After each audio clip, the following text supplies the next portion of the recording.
Minute सिखा देना। नमस्कार, स्वागत है आप सभी का सिखवाल ऑनलाइन क्लासेस के इस डिजिटल प्लेटफॉर्म पर। आप सभी विद्यार्थियों ने स्ट्रीम देख ली होगी। किस बारे में चर्चा करने वाले हैं इसके बारे में आपको पूर्वानुमान होगा ही। तो आप सभी को जैसे विदित है, हम आज जूनियर अकाउंटेंट का जो पेपर होने वाला है 11 तारीख को, उसमें राजस्थान जीके का जो पोर्शन आने वाला है उसके कुछ क्वेश्चन आंसर्स यहाँ पर डिस्कस करेंगे।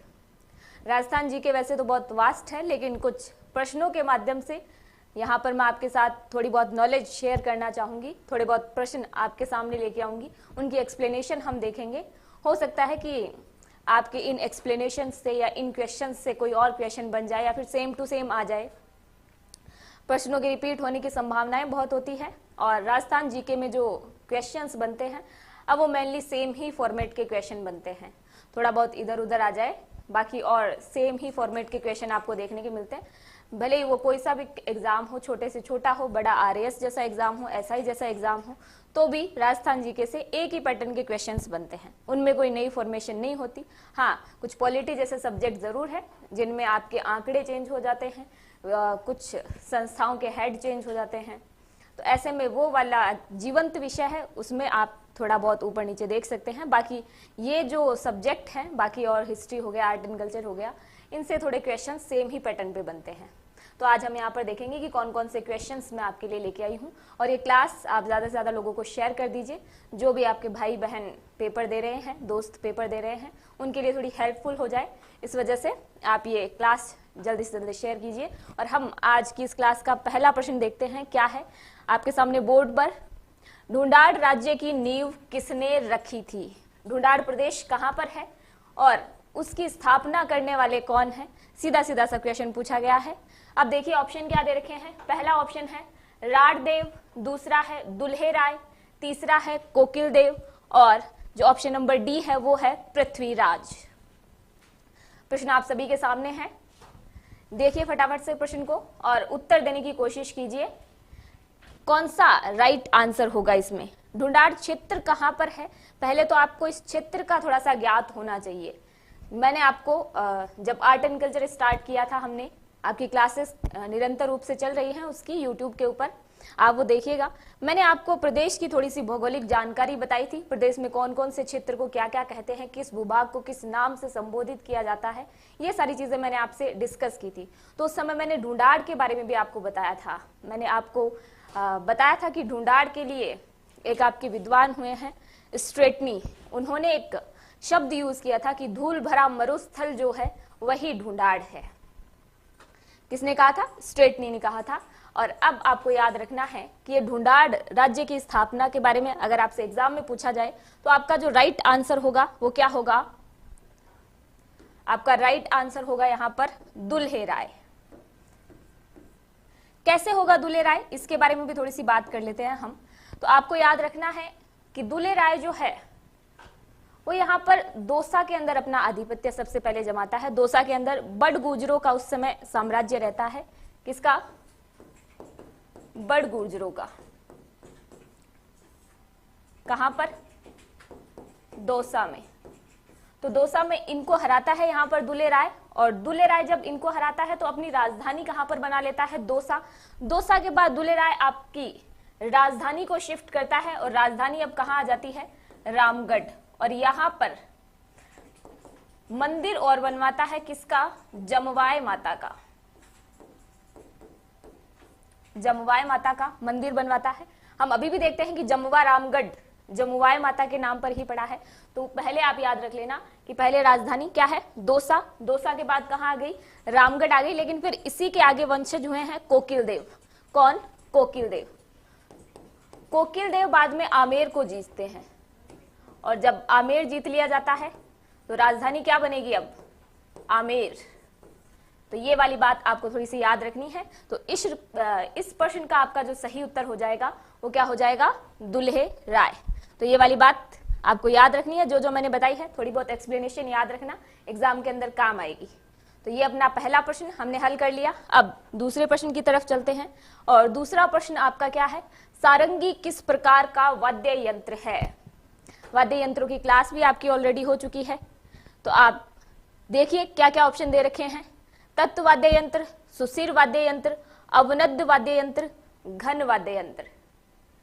और क्या पूछा है? सारंगी। बहुत ही इजी सा सवाल है, बहुत ही इजी। सारंगी की पिक्चर आपके माइंड के अंदर आ जानी चाहिए, और सारंगी की जैसे ही आपके माइंड के अंदर पिक्चर आएगी आप समझ जाएंगे कि सारंगी किस प्रकार का वाद्य यंत्र है। फटाफट से देखिए क्या क्या ऑप्शन है। तत्, सुशिर, अवनद और घन वाद्य यंत्र। तो यहां पर इस प्रश्न का जो सही उत्तर है वो क्या हो जाएगा? तत्व वाद्य यंत्र। तत्व वाद्य यंत्र कैसे होगा? तो वाद्य यंत्रों का जब मैंने आपको चैप्टर पढ़ाया था उस समय मैंने चर्चा की थी आपसे, और मैंने आपको बकायदा यूं बताया था कि वाद्य यंत्र कितने प्रकार के होते हैं। तो हमने डिस्कस किया था कि वाद्य यंत्रों के 4 प्रकार होते हैं।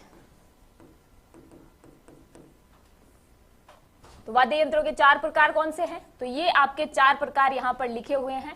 तत्, सुशिर, अवनद और घन वाद्य यंत्र, ये 4 प्रकार हैं। और सारंगी आपके किस प्रकार के वाद्य यंत्रों में शामिल होता है? तो सारंगी आपके तत्व वाद्य यंत्र, जिसके अंदर तार होते हैं, तार की सहायता से जिनको भी बजाया जा रहा है वो आपके तत्व वाद्य यंत्र है। सुशिर वाद्य यंत्र कौन से होते हैं? श्वास यानी कि फूंक मारने से ध्वनि उत्पन्न हो रही हो तो वो आपके सुशिर वाद्य यंत्र है।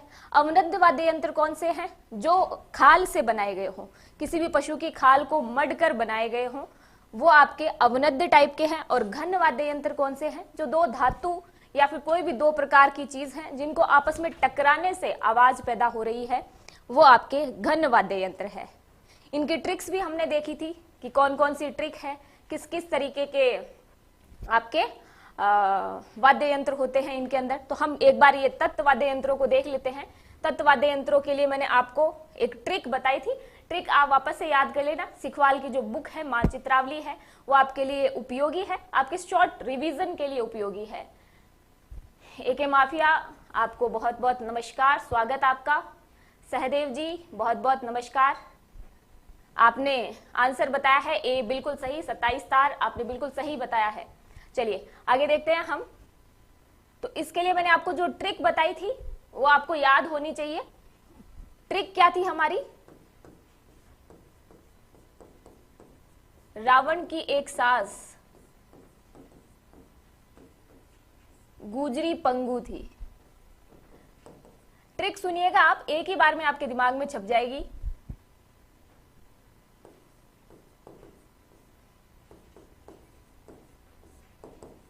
बड़ी चितचोर दुश्मन थी। थोड़ी सी एक बार पहली बार जब हम ट्रिक पढ़ते हैं याद नहीं रहती है, लेकिन बाद में जब हम निरंतर अभ्यास करते हैं तो हो ही जाती है। यूट्यूब्स नमस्कार, शारदा चौधरी जी नमस्कार आपको भी। तो अब देखिए इस ट्रिक को हम थोड़ा सा सोल्व कर लेते हैं और इस ट्रिक के माध्यम से आपको भी थोड़े से याद रह जाएंगे। रावण है तो क्या हो जाएगा? रावण हत्था। वाद्य यंत्र क्या हो जाएगा? रावण हत्था। कैसे क्या हो जाएगा? तो ये हो जाएगा आपके कमायचा। क्या हो जाएगा? कमायचा। एक से क्या हो जाएगा? ये हो जाएगा आपके एक तारा। क्या हो जाएगा? एक तारा। सा से फिर आप याद रखना सारंगी, जिसको हम पढ़ रहे हैं अभी, सितार, गुजरी, पंगु से याद रखना आप बपंग। फिर आपके यहां पर चित से याद रखना चिकारा, चो से याद रखना चौतारा, दू से याद रखना आप दुका को। तो ये मैंने आपको ट्रिक बताई थी। इस ट्रिक के माध्यम से आप बहुत सारे वाद्य यंत्रों के बारे में याद रख पाएंगे एक साथ, वरना थोड़े से कंफ्यूज हो जाते हैं। अब चूंकि तत्व वाद्य यंत्रों की बात कर रहे हैं हम, तो तत्व वाद्य यंत्रों में एक नाम आपको थोड़ा सा स्पेशल फोकस करना है और ये है सतारा। ये सतारा के बारे में आप याद रखेंगे थोड़ा सा कि ये जो सतारा है ये आपका तत्व वाद्य यंत्र नहीं है, क्योंकि कई बार तार तार शब्द आता है तो इसके अंदर चौतारा हो गया, एक तारा हो गया, ये सब तत्व वाद्य यंत्र है। तो आपको याद रखना है कि इस एक वर्ड के अंदर सतारा तार वर्ड आता है, लेकिन तार तत्वाद्य यंत्र के लिए नहीं है। तो ये थोड़ा स्पेशल फोकस याद कर लेना आप कि ये तत्वाद्य यंत्र नहीं है। अब आगे बढ़ते हैं अपन और अपना दूसरा सवाल देखते हैं। इसके लिए आपका ए ऑप्शन जो है वो बिल्कुल सही हो जाएगा। कई लोगों के बढ़िया आंसर आ रहे हैं अभी। हाँ बिल्कुल बिल्कुल, सितारा आपका सुशिर वाद्य यंत्र है। बिल्कुल बिल्कुल, देखिए अब आपके ट्रिक जो है वो दिमाग में चढ़ जाएगी। 2-4 बार आप इसका रिवाइज करो, फटाफट से ट्रिक याद हो जाएगी। अगला क्वेश्चन देखो क्या है। 30 मार्च 1949 को किसके द्वारा वृहद राजस्थान का उद्घाटन किया गया था?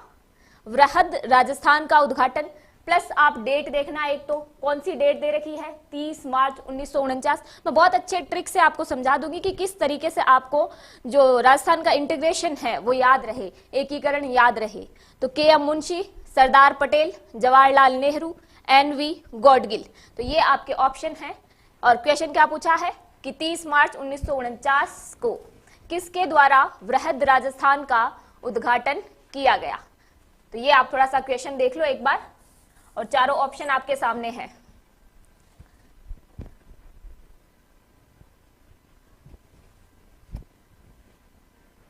डी ऑप्शन बताया है आपने। किस आंसर? एन.वी. गॉडगिल, इसके लिए आप बता रही हैं। चलिए हम इसको देखते हैं कि 30 मार्च 1949 को आपके जो वृहद राजस्थान इसके अंदर बताया गया है, इसका उद्घाटन किया गया। और उद्घाटन किसने किया है? उद्घाटनकर्ता का नाम पूछा है कि इनॉग्रेशन किसने किया है। आंसर आ रहे हैं बी ऑप्शन। बिल्कुल बिल्कुल सही है, सरदार वल्लभ भाई पटेल। सरदार वल्लभ भाई पटेल जो है इन्होंने इनॉग्रेशन किया था। और आशा जी का भी आंसर आ रहा है, बिल्कुल सही बात है, सरदार पटेल। आपका पहला चरण राजस्थान का जो एकीकरण है कितने चरणों में कंप्लीट होता है? तो एकीकरण को 7 चरण लगते हैं। 7 चरणों में इंटीग्रेशन ऑफ राजस्थान जो है वो कंप्लीट होता है। इसको याद करने के लिए आप बहुत अच्छे से इसको याद रख सकते हो। कैसे? तो आपको डेट्स के बारे में थोड़ा सा कंफ्यूजन हो जाता है। आरएएस जैसे बड़े एग्जाम के अंदर भी इसके साथ डेट ही पूछी जाती है, भले ही कोई छोटा एग्जाम हो उसके अंदर भी डेट ही पूछी जाती है। तो आपको थोड़ा सा याद रख लेना है कि पहला चरण कब स्टार्ट हुआ, दूसरा चरण कब स्टार्ट हुआ। तो इस तरीके से आपको याद रह जाएगा। फिर ये 18, 25, 18, 30, 15, 26, 1, ये आपको याद रखना है। पहला चरण मार्च के अंदर स्टार्ट हो रहा है, मार्च। दूसरे में भी मार्च, फिर आप लिखना अप्रैल, फिर एक बार फिर से आप लिखना मार्च, फिर आप इस बार अप्रैल को छोड़ देना, मई लिख देना, 26 जनवरी सभी को याद रहता है, 1 नवंबर सभी को याद रहता है। अब पहले जो 3 आपके चरण हैं ये 1948 के अंदर होते हैं। तो ये भी 48 में, ये भी 48, ये भी 48, और फिर उसके बाद 2 चरण आपके 49 में होते हैं। 26 जनवरी 1950, ये डेट हम सबको याद रहती है। फिर आपका जो वर्तमान राजस्थान है ये 1 नवंबर 1956 को बनता है। ये वाली बात भी हम सब जानते हैं। लास्ट वाली 2 तारीख आपको याद रहती है। बाकी अगर आपको और डेट्स के अंदर कंफ्यूजन हो तो ये थोड़ा याद रख लेना। अब हम इस वाले चरण की बात कर रहे हैं जो कि चौथा चरण है। तो चौथा चरण 30 मार्च 1949 को, इस दिन इस एकीकरण के अंदर कौन कौन सी जगह शामिल हुई थी? तो आपको थोड़ा सा याद रख लेना है कि इस समय जयपुर, जोधपुर, जैसलमेर और बीकानेर, इनको शामिल किया गया। अब इनमें से सबसे ज्यादा अस्तित्व रखने वाली, सबसे ज्यादा सत्ता संपन्न अगर कोई सी रियासत थी तो वो कौन थी? जयपुर। तो राजधानी कौन बनेगी? जयपुर बनेगी। राजधानी जयपुर बनी है तो पीएम कौन बनेंगे? हीरालाल शास्त्री। और इस समय आपको याद रखना है कि नया एक पद जो है उसका सृजन हो गया था। कौन सा? महाराज प्रमुख का।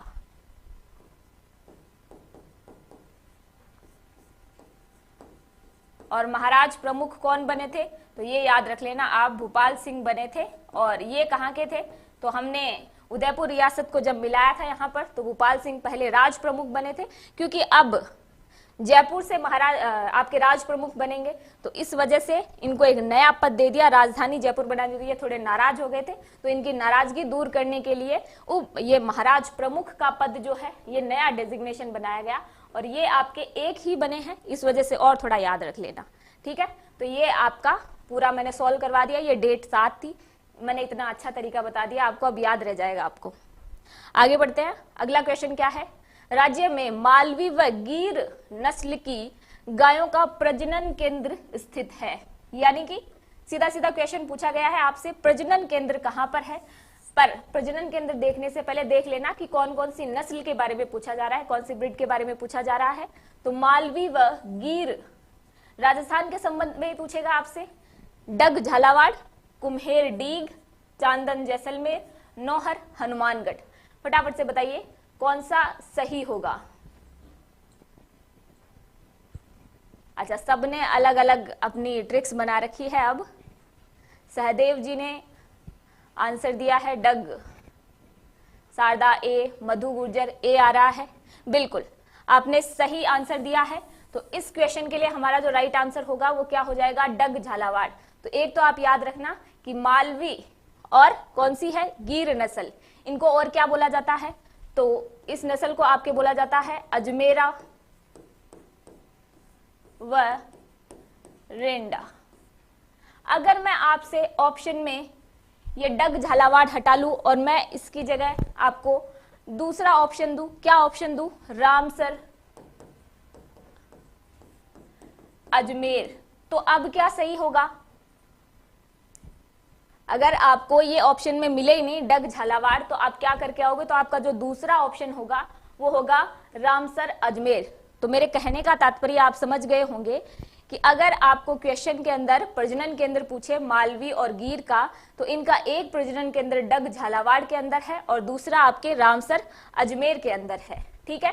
तो आपको याद रखना है कि 20वीं पशु गणना हुई है 2019 के अंदर, और इसके अकॉर्डिंग जो सबसे ज्यादा पशु है वो कहां पर है, तो ये आप याद रखना कि सबसे ज्यादा सर्वाधिक बीकानेर में, और अगर आपसे पूछ ले न्यूनतम, तो न्यूनतम आप बता देना धौलपुर में। न्यूनतम कहां हो जाएंगे, धौलपुर के अंदर, ठीक है। तो आपका इस प्रश्न का सही आंसर क्या हो जाएगा, डग झालावाड़। दूसरा प्रजनन केंद्र और याद रख लेना आप थोड़ा सा, और न्यूनतम सर्वाधिक भी याद रख लेना कि गायों के अंदर आपके न्यूनतम जो है धौलपुर के अंदर और सर्वाधिक बीकानेर के अंदर है। अगर राजस्थान का स्थान पूछ ले कि गायों जो के अकॉर्डिंग, गायों की नस्ल जो है उसके अकॉर्डिंग आपका यहाँ पर राजस्थान का कौन सा स्थान है, तो राजस्थान जो है वो अपने 6th पोजीशन पर है। और अगर 1st पोजीशन का पूछ ले तो ये आप याद रख लेना वेस्ट बंगाल है, पश्चिमी बंगाल है, ठीक है। तो ये वाली बात आप थोड़ी सी और याद रख लेना। थार पारकर चांदनगांव, अच्छा 2x में देखने की आदत है, बिल्कुल बिल्कुल कोई बात नहीं है, आप अपने समय की बचत करें, जब भी आपको समय मिले, उचित समय मिले, आप इसको 2x की स्पीड पर देख सकते हैं, कोई दिक्कत नहीं है। अगला प्रश्न देखिए क्या है आपके सामने, माही बजाज सागर परियोजना संयुक्त रूप से किन की है, संयुक्त उपक्रम। तो आपसे पूछा है कि इसमें कौन कौन शामिल है। माही बजाज सागर, आप इसको बहुत अच्छे से सॉल्व कर सकते हो अगर आपको माही नदी का क्षेत्र पता है तो। धन्यवाद नाची। देखो ऑप्शन क्या है, मध्य प्रदेश व राजस्थान, गुजरात एवं राजस्थान, यूपी एवं राजस्थान, पंजाब एवं राजस्थान। अब आपको माही का क्षेत्र पता है कि माही किस तरफ से प्रवाहित होती है। अगर आपने ज्योग्राफी को थोड़ा सा ढंग से पढ़ा है, आप इसका आंसर फटाफट बता सकते हैं। आपको पता चल जाएगा कि कहां से जा रही है ये, किन किन का संयुक्त उपक्रम है, कौन कौन से 2 स्टेट इसके अंदर शामिल है। राजस्थान तो अपना शामिल है ही, तो अब आपको चूज करना है कि एमपी है, यूपी है, पंजाब है कि गुजरात है। ये ए बी की धमा चौकड़ी लग गई है यहाँ पर, बहुत बहुत धन्यवाद। ए और बी, मधु कंफ्यूज हो रहे हो क्या ऐसे कि ए बताऊं कि बी बताऊं। तो चलो बहुत ज्यादा अपन टाइम वेस्ट नहीं कर सकते, क्वेश्चन थोड़े ज्यादा हैं और आपका एग्जाम भी है, तो बहुत ज्यादा बातचीत अपन करेंगे नहीं अभी इस सेशन में। तो आपको याद रखना है कि जो माही प्रवाहित होती है, गुजरात वाले क्षेत्र से, एमपी से आती है। लेकिन आपको याद रखना है कि गुजरात के अंदर ये संयुक्त उपक्रम है जो माही बजाज सागर परियोजना है ये, तो आपको माही का क्षेत्र पता होगा तो आप बहुत इजीली इसको निकाल सकते हो। अब क्योंकि माही एमपी से निकलती है तो कंफ्यूजन भी हो सकता है, इस वजह से आप थोड़ा सा याद रख लेना कि ये आपके गुजरात एवं राजस्थान का है। और इसमें दोनों की भागीदारी कितनी है, तो गुजरात और राजस्थान की देख लेना आप, तो गुजरात की जो है वो 55% है, राजस्थान की जो है वो 45% है। लेकिन नोट लगा के लिखने वाली बात क्या है कि इससे जो भी विद्युत उत्पादन होता है वो विद्युत उत्पादन जो है वो पूरा का पूरा राजस्थान के हिस्से में जाता है। तो राजस्थान जो है 100% विद्युत का उपभोग करता है, तो इससे जो भी बिजली बन रही है वो पूरी की पूरी राजस्थान की है। ये वाली बात आपको थोड़ा सा याद रखना है। तो गुजरात एवं राजस्थान, बिल्कुल बिल्कुल, देखिए यहाँ सहदेव जी ने आंसर दे दिया है, बहुत बढ़िया सहदेव जी, अभी तक बहुत अच्छे आंसर दे रहे हैं आप। तो ये याद रख लेना कि दोनों की हिस्सेदारी कितनी है, तो 45 और 55। लेकिन इससे जो विद्युत बन रही है, विद्युत पर एकाधिकार है किसका, राजस्थान का। अब अगला प्रश्न आपके सामने, राजस्थान में धूल भरी आंधियां चलने के लिए आवश्यक दशा कौन सी है।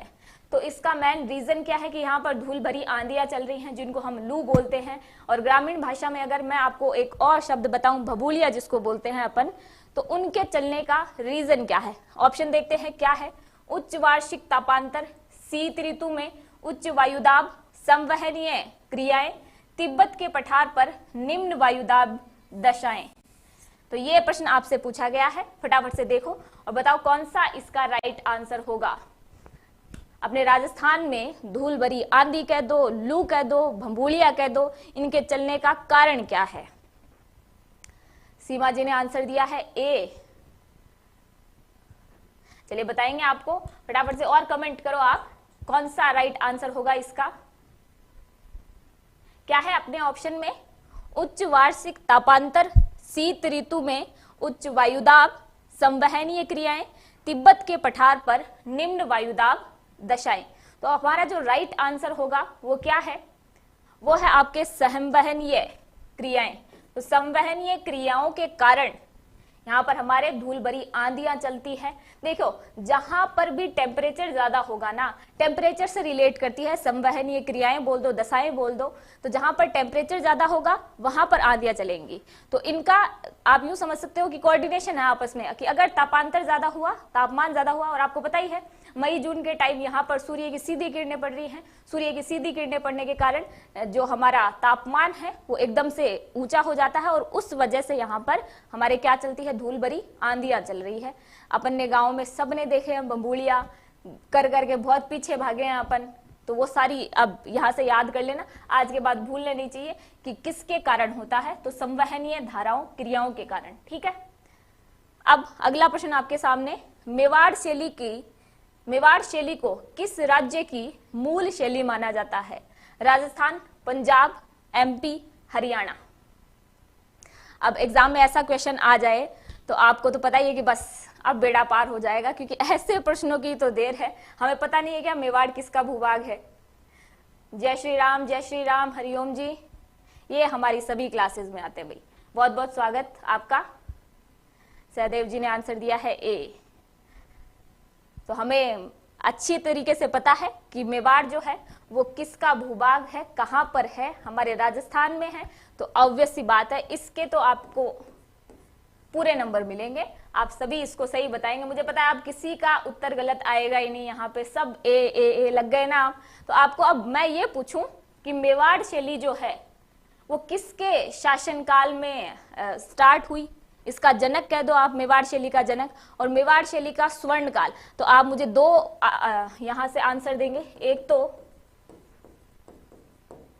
मेवाड़ शैली का प्रारंभ जो है ये किसके काल में हुआ, और दूसरा आप मुझे बताएंगे कि इसका स्वर्ण काल जो है किसके शासनकाल को कहा जाता है। तो ये दो प्रश्नों के उत्तर आप और दे दीजिए, क्योंकि मुझे पता है एग्जाम में ऐसा कोई सीधा सीधा क्वेश्चन नहीं पूछेगा वो आपसे।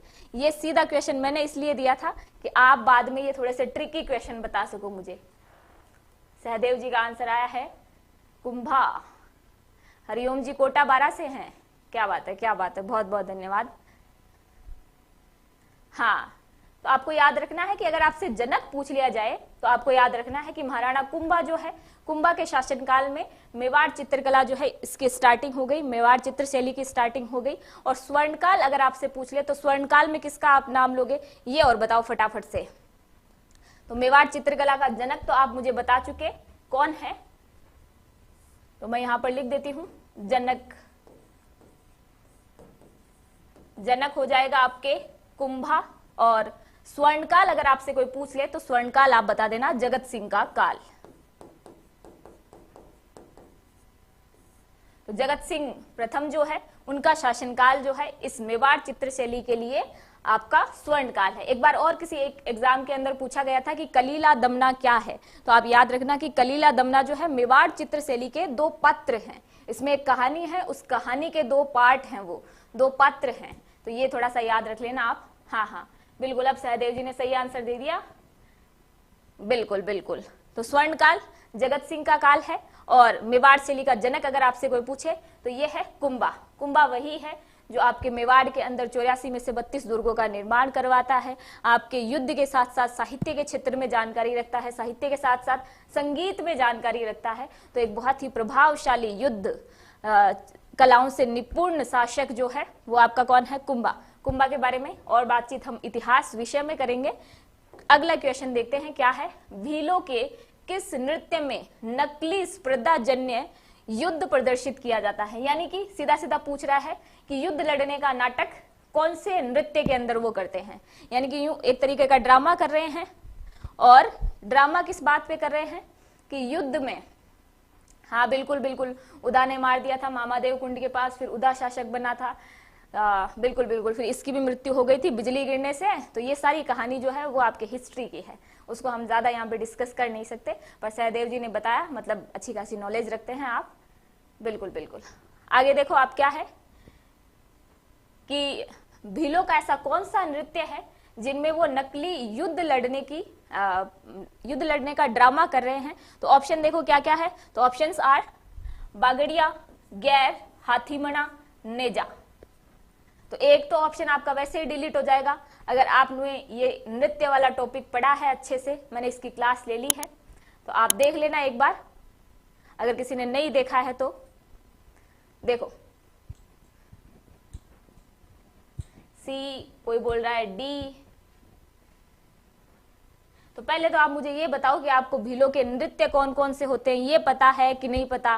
भीलों के नृत्यों के बारे में पहले याद रखो, फिर आप आगे याद रखो उनकी डिस्क्रिप्शन, तो कि क्या क्या होता है किस नृत्य में। तो पहले तो अपन भीलों के नृत्य देखते हैं कि कौन कौन से होते हैं। तो आपको याद रखना है गैर, गवरी, युद्ध, द्विचक्री, नेजा, हाथीमना, रमणी। तो ये सारे नृत्य तो किसके हैं, ये भीलों से संबंधित नृत्य हैं।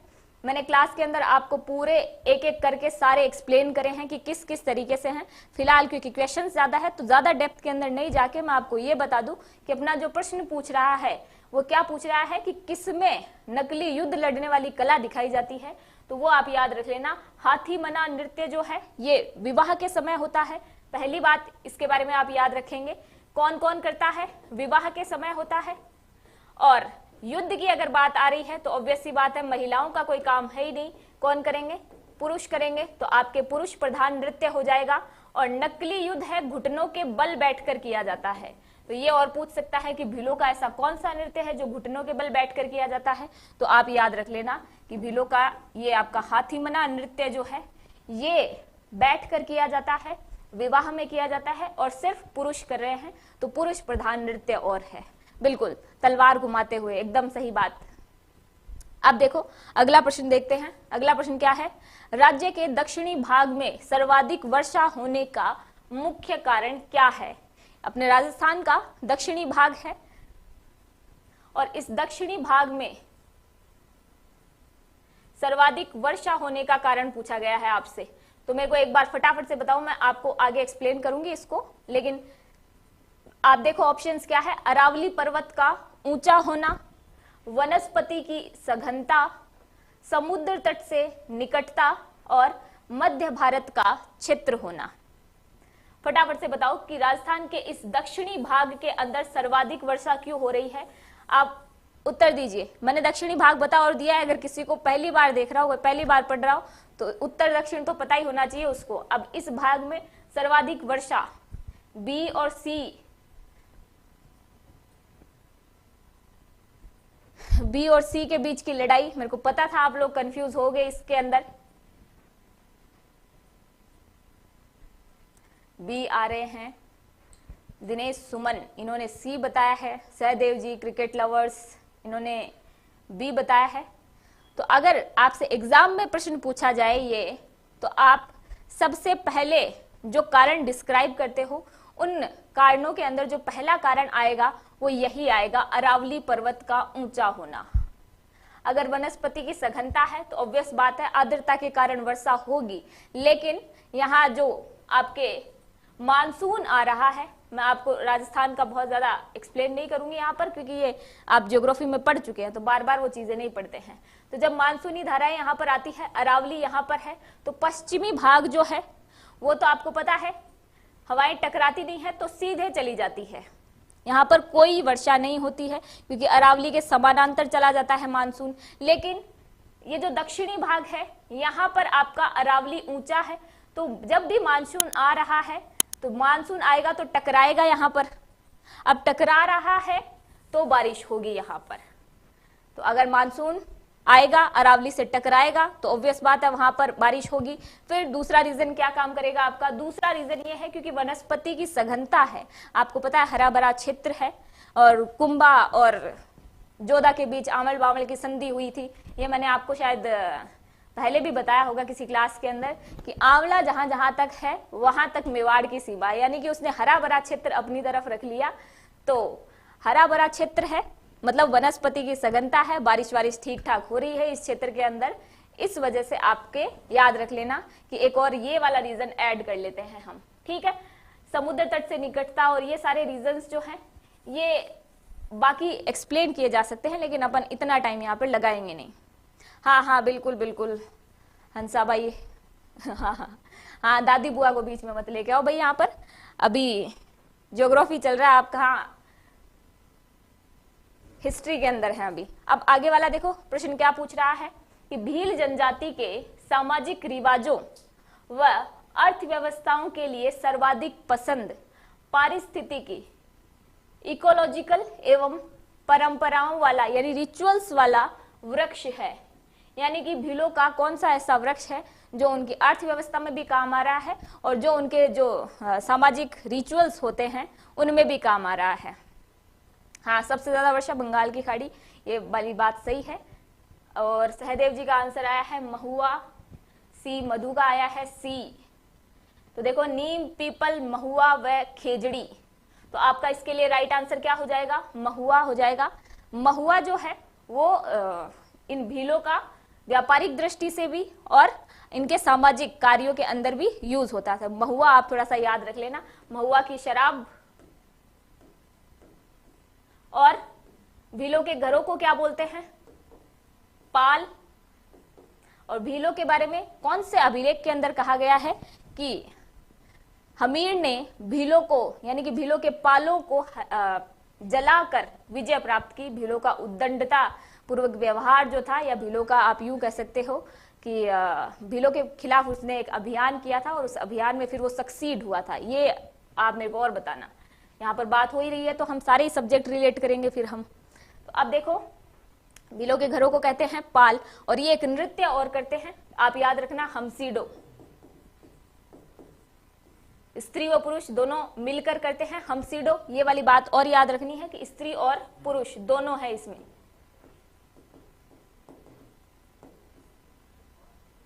ठीक है, तो ये वाली बात आपको थोड़ी और याद रखनी है।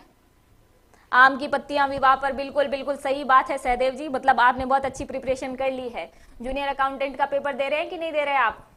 फटाफट से आप में से कमेंट करके बताइए मुझे कि कौन कौन जूनियर अकाउंटेंट का पेपर दे रहे हैं। तो भीलों के बारे में याद रख लेना, इनका जो पवित्र वृक्ष है वो है महुआ। शादी में ये आम के पत्तों वाली बात सहदेव जी ने बिल्कुल सही बताई है। इनके घरों को पाल कहते हैं। हमसीडो एक ऐसा नृत्य है जिसके अंदर भील स्त्री और पुरुष दोनों भाग लेते हैं। तो ये वाली बात आप थोड़ी सी याद रखनी है। और खेजड़ी के बारे में तो आप राजस्थान वाले खेजड़ी के बारे में कैसे भूल सकते हैं, तो जठे जठे खेजड़ी बठे बठे गोगो, तो इसके बारे में तो एक्सप्लेन कर रखा है आप लोगों को ऑलरेडी मैंने। अब राजस्थान में कौशिकराम का कुंड निम्न में से किस शहर में स्थित है? कौशिकराम का कुंड किस शहर में है? शहर के नाम देखते हैं पहले तो, कोटा, बीकानेर, जैसलमेर, बूंदी। तो ये 4 आपके ऑप्शन हैं, कोटा, बीकानेर, जैसलमेर, बूंदी।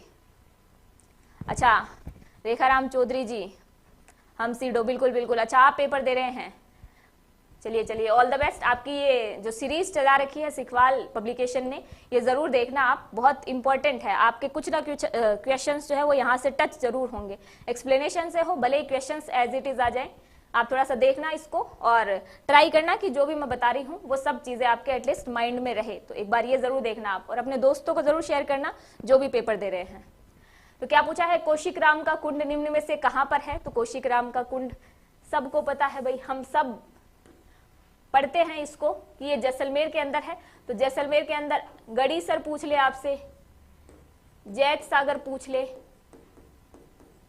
राम सागर पूछ ले, ब्रह्म सागर पूछ ले, ये सब आपके कहां पर है?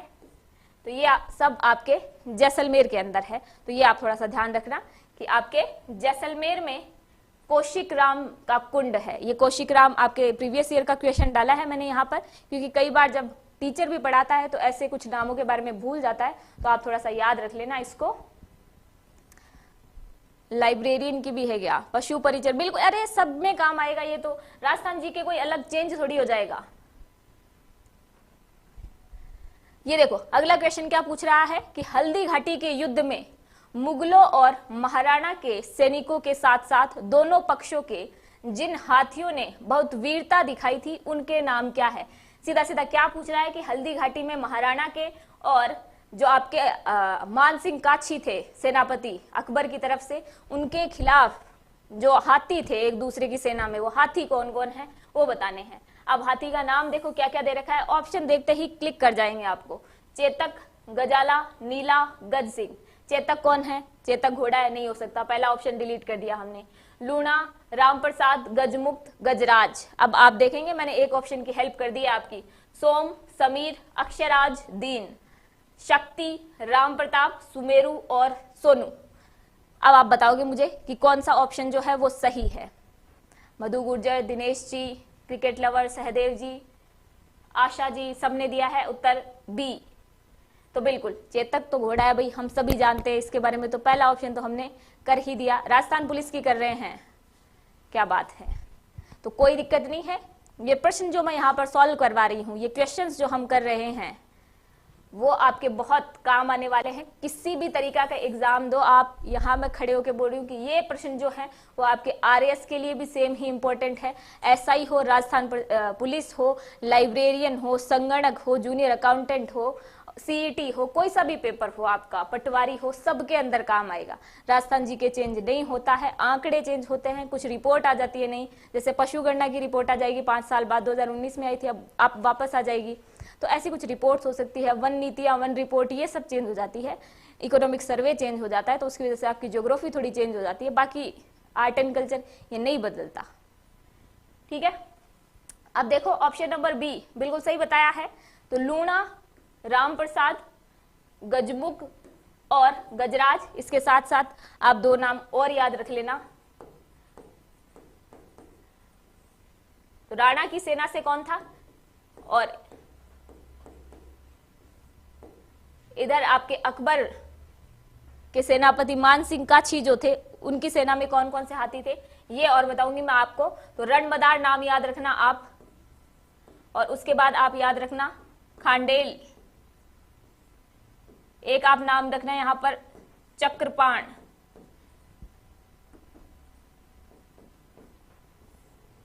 तो ये सब आपको थोड़ा सा नाम याद रखना है। इनमें से लूणा और राम प्रसाद जो है ये तो आपके महाराणा के थे, यानी कि प्रताप के थे, और इधर ये गजमुक्त, गजराज, रणमदार, खांडेल और चक्रपाण ये भी आपके महाराणा की सेना के अंदर थे। और एक आपसे अगर अकबर का हाथी और पूछ ले तो उसका नाम और याद रख लेना आप। अकबर के हाथी का नाम था हवाई। क्या नाम है? हवाई। तो आप थोड़ा सा ये डिफ्रेंशिएट कर लेना, यहाँ पर लिख लेना, एक तरफ राणा के हाथी कौन कौन से थे और दूसरी तरफ लिख लेना कि अकबर की सेना के अंदर या फिर मान सिंह की सेना के अंदर कौन कौन से हाथी थे। बिल्कुल, बाद में अकबर ने राम प्रसाद को पकड़ लिया था और उसका नाम चेंज कर दिया था पीर प्रसाद। ये वाली बात बिल्कुल सही कही है आपने सहदेव जी। चलिए अब अगला प्रश्न देखें क्या है। वह कौन सी माता है जिसकी पीठ की पूजा की जाती है? चलो ऑप्शन देखते हैं, सबको आता होगा, ये तो देख के बता दोगे आप, मुझे पता है। ब्रह्माणी माता, ब्राह्मणी नहीं बोला है, ब्रह्माणी बोला है, सचिया माता, विरात्रा माता, नारायणी माता। फटाफट से बताओ कौन सा सही होगा। अच्छा, फिजिकल क्वालिफाइड है आप? अच्छा अच्छा, क्या बात है। मतलब हमारी क्लास जो है वो एक राजस्थान पुलिस वाले कैंडिडेट नहीं देख रहे हैं, यूं कहे कि पास हुए हुए कैंडिडेट देख रहे हैं। सोरसेन 12 सहदेव जी का आया है, बाकी और दे रहे हैं। जाट, क्रिकेट लवर्स ए, बिल्कुल सही बात है। ब्रह्माणी माता है आपके अंता 12, सोरसेन 12 के अंदर। तो आप याद रख लेना कि 12 के अंदर ब्रह्माणी माता का मंदिर है। माघ शुक्ल सप्तमी, माघ शुक्ल सप्तमी को यहाँ पर कौन सा मेला लगता है? तो यहाँ लगता है गधों का मेला। और कहाँ लगता है राजस्थान में गधों का मेला? कमेंट करके बताओ आप, राजस्थान में और गधों का मेला कहाँ लगता है? इसके पीछे की कहानी कथा क्या है ये भी मैं आपको जब लोक देवियां पढ़ाऊंगी उस समय बताऊंगी आपको। सचिया माता के बारे में आप याद रख लेना कि ये एक देवी हैं जो ओस वालों की कुल देवी हैं। कौन है? ओस वालों की कुल देवी। विरात्रा माता चौहट्टन बाड़मेर के अंदर, और इनके बारे में आपको याद रखना है कि एकमात्र ऐसी लोक देवी है जिनका वर्ष में 3 बार मेला लगता है। अब कौन से लोक देवता हैं जिनका वर्ष में 3 बार मेला लगता है, ये आप लोग कमेंट करके बताओ। नारायणी माता नाइयों की कुल देवी है।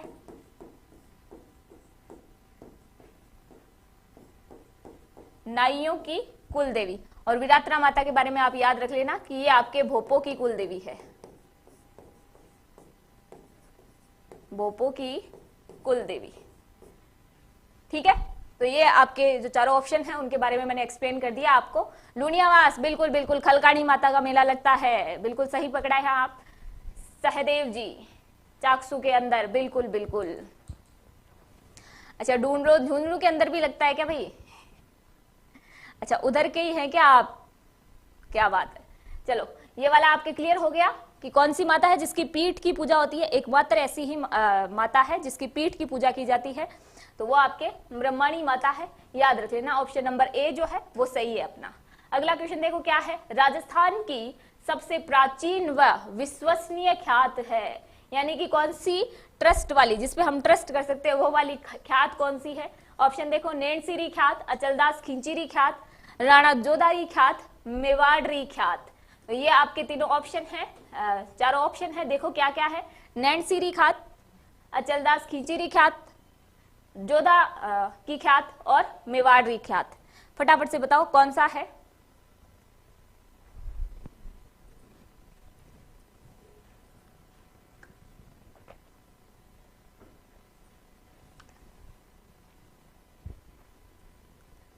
ऑप्शन नंबर डी बताया है, सहदेव जी ए बता रहे हैं, मधु गुर्जर ए बता रही हैं। चलिए तो टाइम वेस्ट नहीं करते हैं, आपने जो उत्तर बताया है बिल्कुल सही बताया है सहदेव जी, मधु जी। नैनसिरी ख्यात, मुहणोत नैनसी ने जो लिखी है, ये आपके बिल्कुल सही उत्तर है। तो ये आप याद रख लेना कि ये आपके सबसे प्राचीन और विश्वसनीय ख्यात है। मुहणोत नैनसी इसके राइटर हैं, मुहणोत नैनसी। अब नैनसी की एक और रचना है मारवाड़रा परगनारी विगत।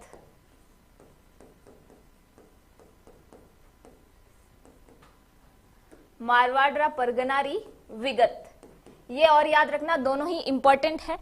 एक आपसे एग्जाम में साहित्य वाला जो टॉपिक है उसके दौरान ये पूछ लिया जाता है कि कई बार आपसे पूछ लिया मारवाड़रा परगनारी विगत के रचयिता कौन है, नैण सिरी ख्यात पूछ ले तो कोई बात नहीं, सीधा सा है, लेकिन आपसे यूं पूछ लिया जाता है कि मारवाड़ का गजेटियर आपको नया नाम दे दे, यहां पर क्या नाम दे दे, मारवाड़ गजेटियर,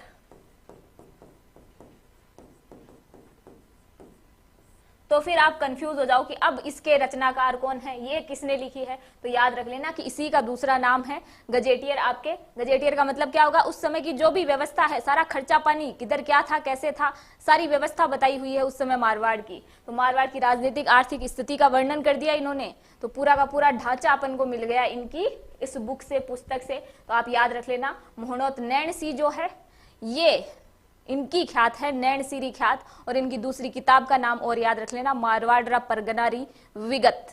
दोनों याद रखनी है आपको। एग्जाम में साहित्य वाले टॉपिक से रिलेट करके बहुत बार क्वेश्चन पूछा जाता है इनका कि इसके रचनाकार कौन है, तो ऐसे क्वेश्चन जब आ जाए तो आपको याद रखना है, ठीक है।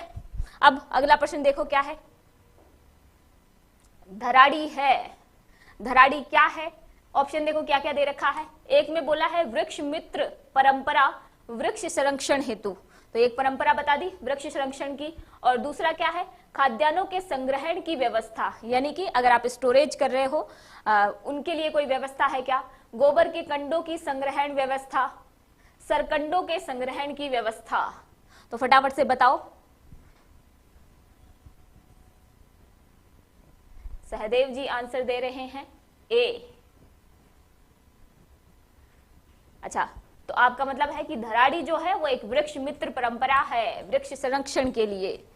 बाकी और लोग आंसर देंगे क्या है, तो चलो मैं आपको बता देती हूं कि धराड़ी क्या है बेसिकली। तो धराड़ी आपके गोबर के कंडों की एक व्यवस्था है, जो अपने गांव में यूं लगाए रखते हैं ना, बटोड़े जिनको बोलते हैं, अपने गोबर के कंडे, थेपड़ी जो भी बोलो आप, तो उनको जमाने की एक व्यवस्था है। एग्जाम में पूछा हुआ क्वेश्चन है। तो अब आप लोगों से एक रिक्वेस्ट और है, इसका मतलब आप जो प्रीवियस ईयर के क्वेश्चंस हैं वो नहीं देख रहे हैं, एग्जाम को थोड़ा सीरियसली लो। 30-40% प्रीवियस ईयर के क्वेश्चंस रिपीट होते हैं। कोई भी टॉपिक पढ़ रहे हो उसके बाद PYQ लगा लो अपने, तो थोड़ा और उससे रिलेटेड कोई भी क्वेश्चन पूछा जा सकता है तो वो आपको क्लियर हो जाए, ठीक है। अब रेखा राम जी ने आंसर दिया है सी, वरना एक बार के लिए तो सब ABC तीनों ऑप्शन है, डी बचा है बेचारा, इसको भी ले लो, इसको क्यों छोड़ रहे हो अकेला। तो ये आप याद रख लेना कि इसका आपका राइट आंसर क्या होगा, गोबर के कंडों की व्यवस्था है, ठीक है। अगला प्रश्न देखो आपकी स्क्रीन पर क्या है, अबली मीणी कोटा के किस शासक की पासवान थी। क्वेश्चन को तोड़ना सीखो, क्या बताया है यहाँ पर। पहले तो ये नाम देखो, अबली मीणा के बारे में बात हो रही है, फिर कोटा के किसी शासक की है, तो अपन को याद रखना है कि कोटा का कोई शासक है और उसकी पासवान है ये। तो दो टुकड़ों में आपको विभाजित करना है क्वेश्चन को, फिर देखना है कि इनमें से कोटा के शासकों का नाम आ रहा है क्या कहीं। कोटा के शासक का पूछा है ना अपने से, तो कोटा के किसी शासक का नाम आ रहा है क्या। अब देखो आप बताना मुझे, महाराव मुकुंद सिंह, महाराजा अजीत सिंह, महाराजा केसर सिंह, महाराजा भोपाल सिंह। अब इनमें से एक को तो आप बिल्कुल निकाल दोगे बाहर, किसको निकालोगे पता चल गया होगा आपको, और दो को निकाल सकते हो आप यहां से, तो सीधे सीधे जो बड़े नाम है जो आपको पता है। अच्छा सहदेव जी बोल रहे हैं ए को लॉक कर दो अरे सहदेव जी दूसरों को भी थोड़ा बहुत मौका दे दो यहाँ पे। चलो एक तो आप थोड़ा सा शेयर करो, देखो इसको अपने भाइयों को, अपने बहनों को, अपने दोस्तों को, या फिर अपने और जो कुछ भी लगते हैं उनको थोड़ा सा शेयर करो ताकि उनका भी एग्जाम पास हो जाए। और अब आपके इस क्वेश्चन का आंसर क्या है, तो क्वेश्चन का आंसर हो जाएगा आपके महाराव मुकुंद सिंह। तो महाराव मुकुंद सिंह ने अबली मीणी का महल और बनवाया था फिर, और इस महल को हम क्या कहते हैं, तो ये आप याद रख लेना, मुकुंद सिंह ने इसका निर्माण करवाया था, अबली मीणी महल। और इस महल को आपके कर्नल जेम्स टोड जो हैं, टोड किसकी संज्ञा देते हैं, तो वो इसे कहते हैं राजस्थान का दूसरा ताजमहल। राजस्थान का दूसरा ताजमहल कहाँ है, तो भाई पहला कौन सा है, तो आप याद रख लेना कि राजस्थान का ताजमहल, राजस्थान का ताजमहल ये कहते हैं आपके जसवंत थड़ा को। फिर आपसे कोई पूछ ले कि नहीं हमें तो कांठल का ताजमहल बताओ, तो कांठल का ताजमहल क्या बताओगे आप? तो कांठल का ताजमहल आप बताओगे काका जी की दरगाह। बिल्कुल बिल्कुल, देखो कैसे आंसर आने लग गए हैं अब। बहुत बढ़िया बहुत बढ़िया, काका जी की दरगाह, तो ये आपके कांठल का ताजमहल हो जाएगा। अब एग्जामिनर बोलेगी नहीं इतना ही पता है, तो भाई फिर एक और बता दो, कि एक और कौन सा बताना है, कि बताओ हमें शेखावाटी का ताजमहल किसे कहते हैं। तो अब एग्जामिनर आपसे शेखावाटी का ताजमहल, वो आपको फंसाने की कोशिश करेगा, लेकिन आपको तो पता है कि शेखावाटी का ताजमहल खेतड़ी महल को कहते हैं, और इसकी अपने लोकेशन चेंज हो गई है, और ये अब कहां पर है, ये है आपके नीम का थाना में। ठीक है, अब क्योंकि आपके नए जिले जो बने हैं उनसे भी थोड़े बहुत क्वेश्चंस आने लग गए हैं। आपके एआई का जो पेपर हुआ था उसके अंदर अब कितने संभाग हैं और कौन कौन से नए जो संभाग बने हैं उनके बारे में थोड़ा पूछ लिया गया था।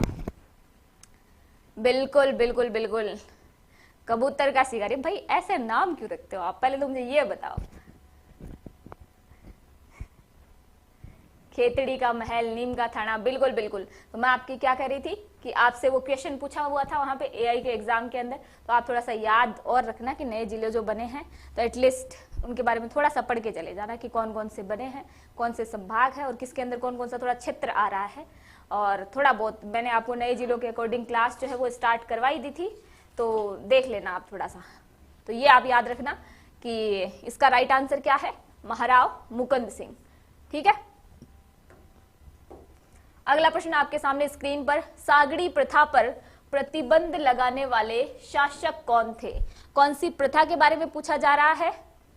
अच्छा, कबूतर को मारने वाला अरे नहीं, इनके हो सकता है कि कबूतर को मारने वाला ना हो, कबूतर और किसी को संबोधित करके लिख रहा हो ये, तो थोड़ा समझो आप, फीलिंग्स को समझा करो।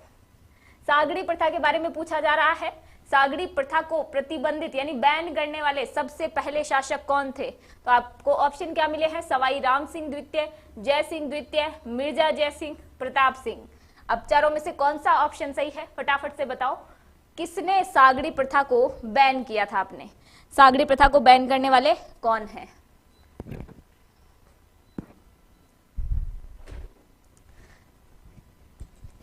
क्या बात है, शांत कैसे हो गए ऐसे, आंसर नहीं पता है क्या?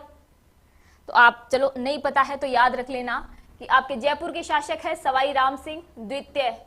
उस समय जयपुर रियासत के शासक हुआ करते थे सवाई राम सिंह द्वितीय। इन्होंने सबसे पहले सागड़ी प्रथा, बेगार प्रथा कर दो आप, बंधुआ मजदूरी कह दो, इसको रोकने के प्रयास किए थे, इस पर प्रतिबंध लगाए थे। तो पहली रियासत कह दे कि कौन सी थी, तो ये और याद रख लेना कि जयपुर रियासत थी जो इस पर सबसे पहले बैन लगाती है, प्रतिबंध लगाती है। फिर आपके 1961 के अंदर, कब, 1961 में राजस्थान सरकार जो है, राजस्थान गवर्नमेंट आपके सागड़ी निवारण अधिनियम बना देती है और इस पर कंप्लीटली बैन लग जाता है, सागड़ी निवारण अधिनियम। ठीक है, कब, 1961 के अंदर। गोस्ट ऑपरेटर, तो इतने डेंजर नाम रखते हो आप कि मैडम से बोला नहीं जाए, है ना। तो ये आप थोड़ा सा याद रख लेना कि इसका जो राइट आंसर है वो आपके सवाई राम सिंह द्वितीय है। इन्होंने सबसे पहले बैन लगाया था, याद रख लेना। ठीक है, अब अगला प्रश्न देखो आपके सामने क्या है, कुंभलगढ़ का दुर्ग बनवाया था। कि ऐसे भी क्वेश्चन आते हैं क्या मैडम? बिल्कुल, कुछ भी पूछ सकता है, इजी से इजी क्वेश्चन पूछ सकता है, हार्ड से हार्ड क्वेश्चन पूछ सकता है, पर आपको थोड़ा सा धैर्य से काम लेना है। अपनी ब्रीथ साइंस ये कहती है कि अगर आप अपनी सांस से थोड़ी नॉर्मल रखो, थोड़ी सी सोचने की क्षमता जो है एज इट इज रह जाएगी उससे, अगर आप डरोगे नहीं तो एग्जाम को देख के डरना नहीं है। अच्छा, नाम क्या, आईडी चेंज कर लिए, वाह गजब। इससे ये पता चल रहा है कि भाई के पास एक आईडी नहीं है, मतलब कि अगर किसी दिन कुछ गड़बड़ करी, किसी चैनल से ब्लॉक हुआ तो दूसरे से मैसेज आ सकते हैं। गजब भाई गजब। चलो देखो क्या है, कुंभलगढ़ का दुर्ग बनवाया था राणा कुंभा ने, राणा सांगा ने, राणा रतन सिंह, राणा प्रताप। किसने बनवाया है? ये इजी क्वेश्चन है, बहुत इजी क्वेश्चन है। हाँ, मिलान वाले प्रश्न भी है अपने आगे मैंने डाले हैं इसके अंदर, तो आप थोड़ा सा उनको और देख लेना, मैं आगे क्लियर करवाऊंगी उनके बारे में। और बिल्कुल बिल्कुल आप सही कह रहे हैं कि आजकल वो थोड़े से मैचिंग वाले प्रश्न और देने की परंपरा बनी हुई है, कूट वाले प्रश्न देने की परंपरा बनी हुई है, वो भी अपन डिस्कस करेंगे, है ना। ये क्लास जो है आपकी आज ही स्टार्ट हुई है गुर्जर साहब, आज पहला पेपर हम सॉल्व कर रहे हैं, इसके बाद हम दूसरा पेपर जो है वो कल सेम इसी टाइम 3 बजे स्टार्ट करेंगे, और ऐसे करके मैं आपको जब तक आपका एग्जाम नहीं हो जाता तब तक करवाऊंगी।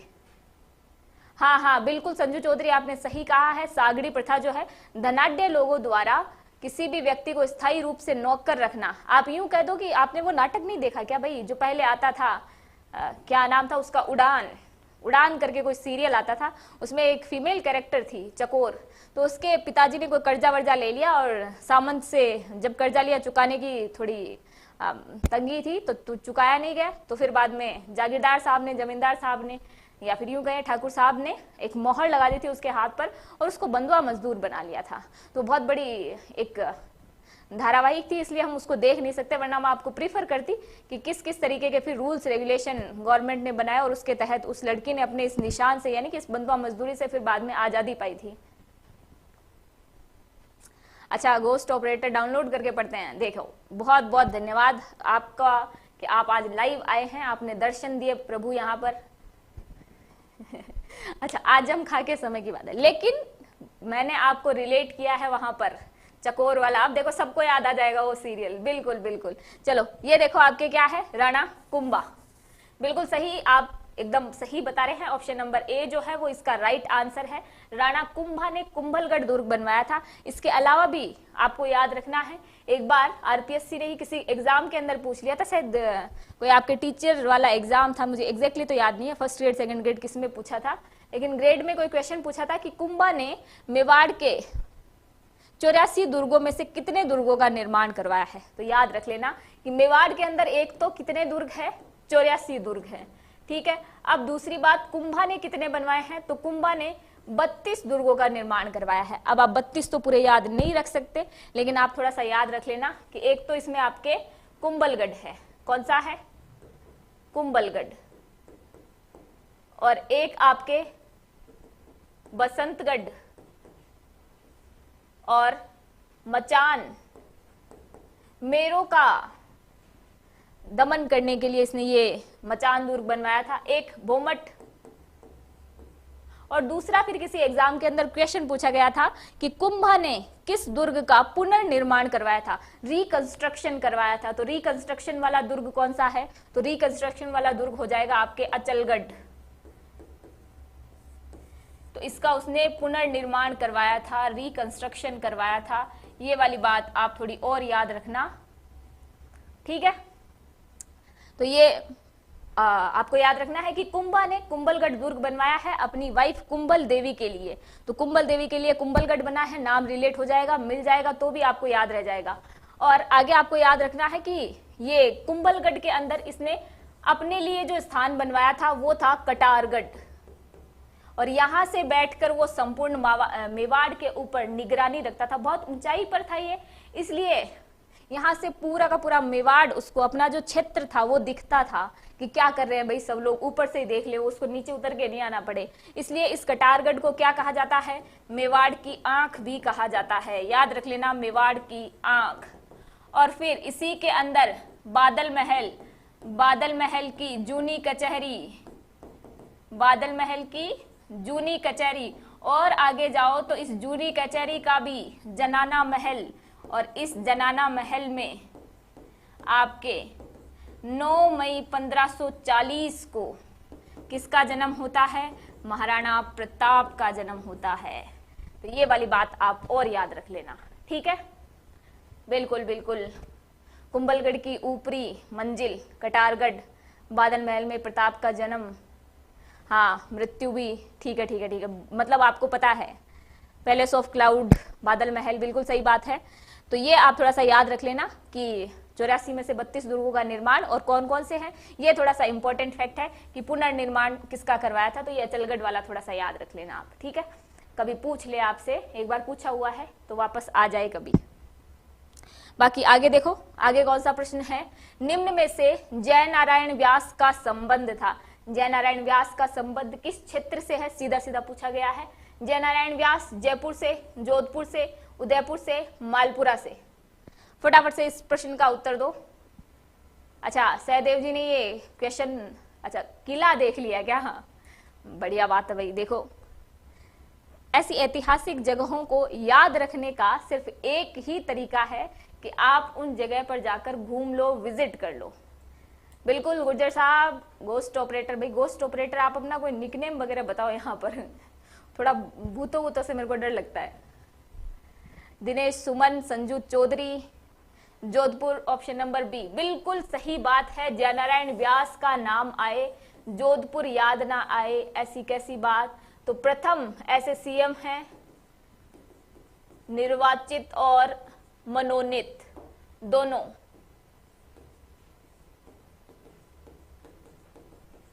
निर्वाचित व मनोनीत, ठीक है, ये याद रख लेना। जयनारायण व्यास के बारे में कोई ना कोई प्रश्न जो है कहीं ना कहीं से पूछ ही जाए, आपके दोनों ही जगह कनेक्ट होते हैं। ये अपन इनको हिस्ट्री के अंदर भी पढ़ते हैं, जो अपनी मॉडर्न हिस्ट्री है उसके अंदर पढ़ते हैं, और यहाँ पर अपन पॉलिटी के अंदर इनको और पढ़ते हैं। तो ये वाली बात आप थोड़ा सा याद रख लेना, ठीक है। हाँ, 1962 के अंदर जयनारायण व्यास यूनिवर्सिटी और ओपन हुई है अपने जोधपुर के अंदर, ये वाली बात याद रख लेना। हाँ बिल्कुल बिल्कुल, लोकनायक कहा जाता है इनको। बिल्कुल सही जा रहे हैं आप, मतलब पढ़ा हुआ है सब।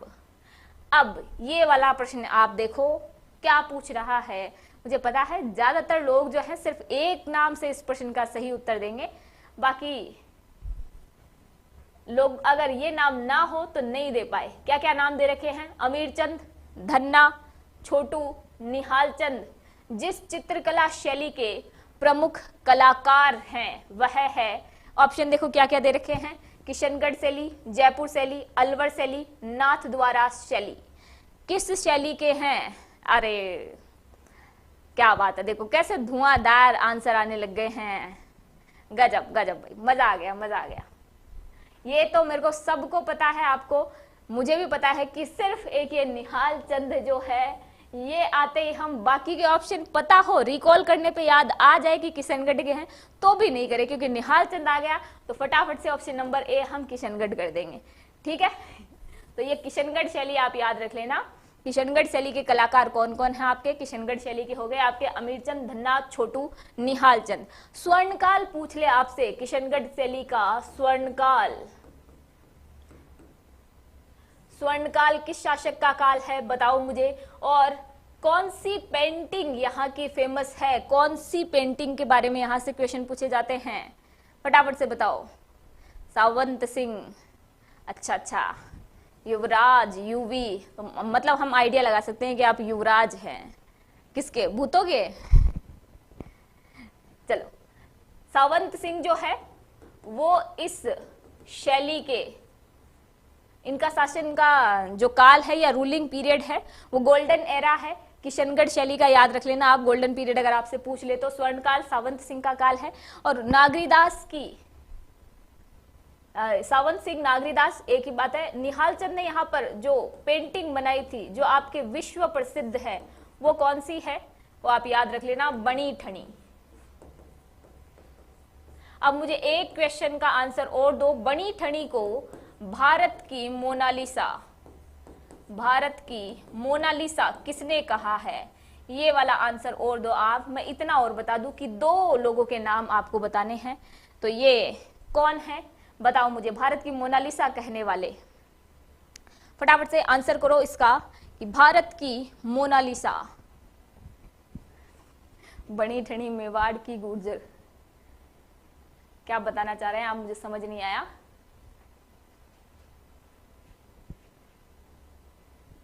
बिल्कुल बिल्कुल, मधु गुर्जर ने थोड़ा सा आंसर देने की कोशिश की है। चलो, आपने मतलब थोड़ा सा आइडिया लगा लिया। अब मुझे समझ आ गया कि अगर एग्जाम में ये आ जाए तो आप सही करके आ जाओगे इसको, बहुत बढ़िया। फैयाज अली और एरिक डिक्सन, फैयाज अली और एरिक डिक्सन जो हैं उन्होंने इसे भारत की मोनालिसा कहा है। बिल्कुल बिल्कुल, अब सही आ रहे हैं। मतलब आप में से जो भी लोग हैं वो इसको गलत तो नहीं करके आए। अगर ये वाला क्वेश्चन आ जाए तो आप दोनों के नाम याद रख लेंगे। बहुत बढ़िया बहुत बढ़िया। अब चलो आगे देखो क्या है। जयपुर शैली, तो जयपुर शैली के बारे में आप मुझे थोड़ा सा और बताओ। जयपुर अलवर नाथ द्वारा, इनके बारे में और थोड़ा अपन पढ़ लेते हैं। जयपुर अलवर और नाथ द्वारा। अब मुझे इनमें सब, एक तो आप ये बताओगे कि इन तीनों जगहों में किस शासक का पीरियड जो है, किस शासक का काल जो है स्वर्णकाल कहलाया था। तो आप थोड़ा सा मुझे बताओ किसका शासनकाल है जयपुर में। जयपुर शैली का स्वर्णकाल किस शासक के समय था। अलवर का स्वर्णकाल किस शासक के समय था। और यहां पर आपके नाथ द्वारा में किस शासक के समय नाथ द्वारा शैली का स्वर्णकाल था। फिर आप मुझे बताएंगे कि जयपुर के चित्रकार कौन कौन से हैं। फिर आप मुझे बताएंगे अलवर के कौन कौन से हैं, नाथ द्वारा के कौन कौन से हैं।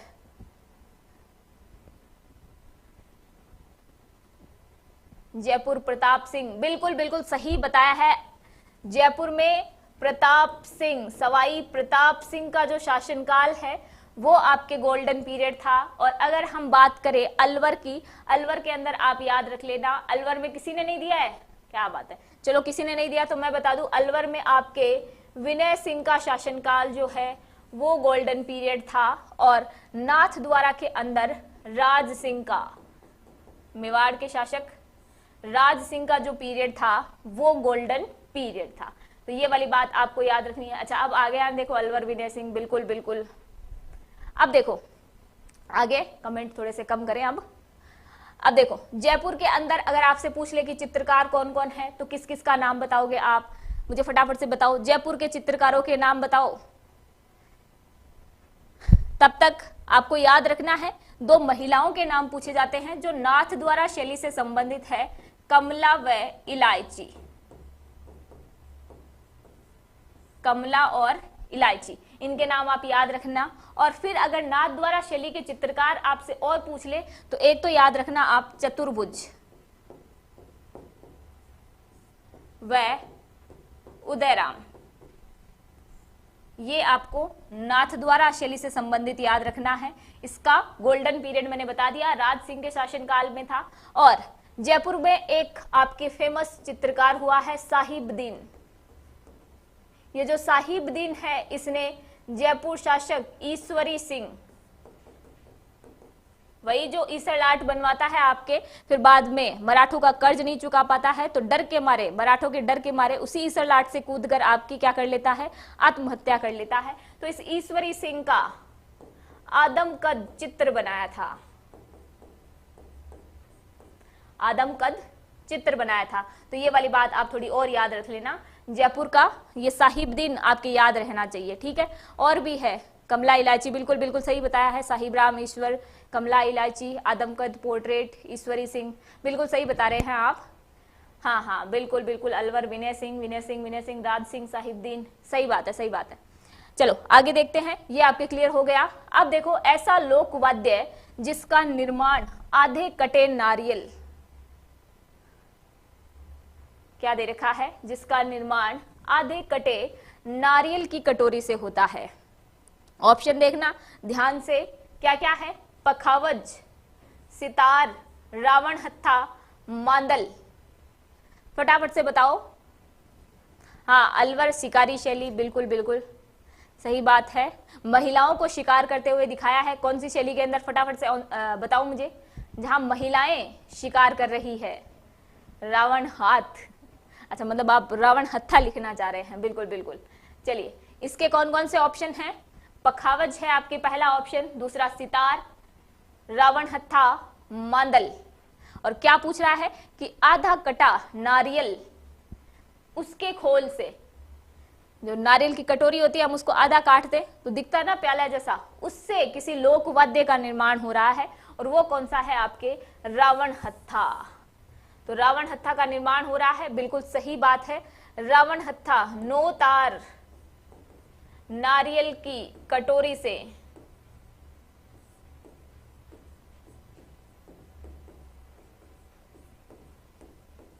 नारियल की आधी कटी कटोरी से इसका निर्माण हो रहा है। और कब कब इसका यूज होता है तो आप याद रख लेना जवाहर सिंह डूंगर जी, जवाहर जी कह दो या जवाहर डूंगर जी कह दो।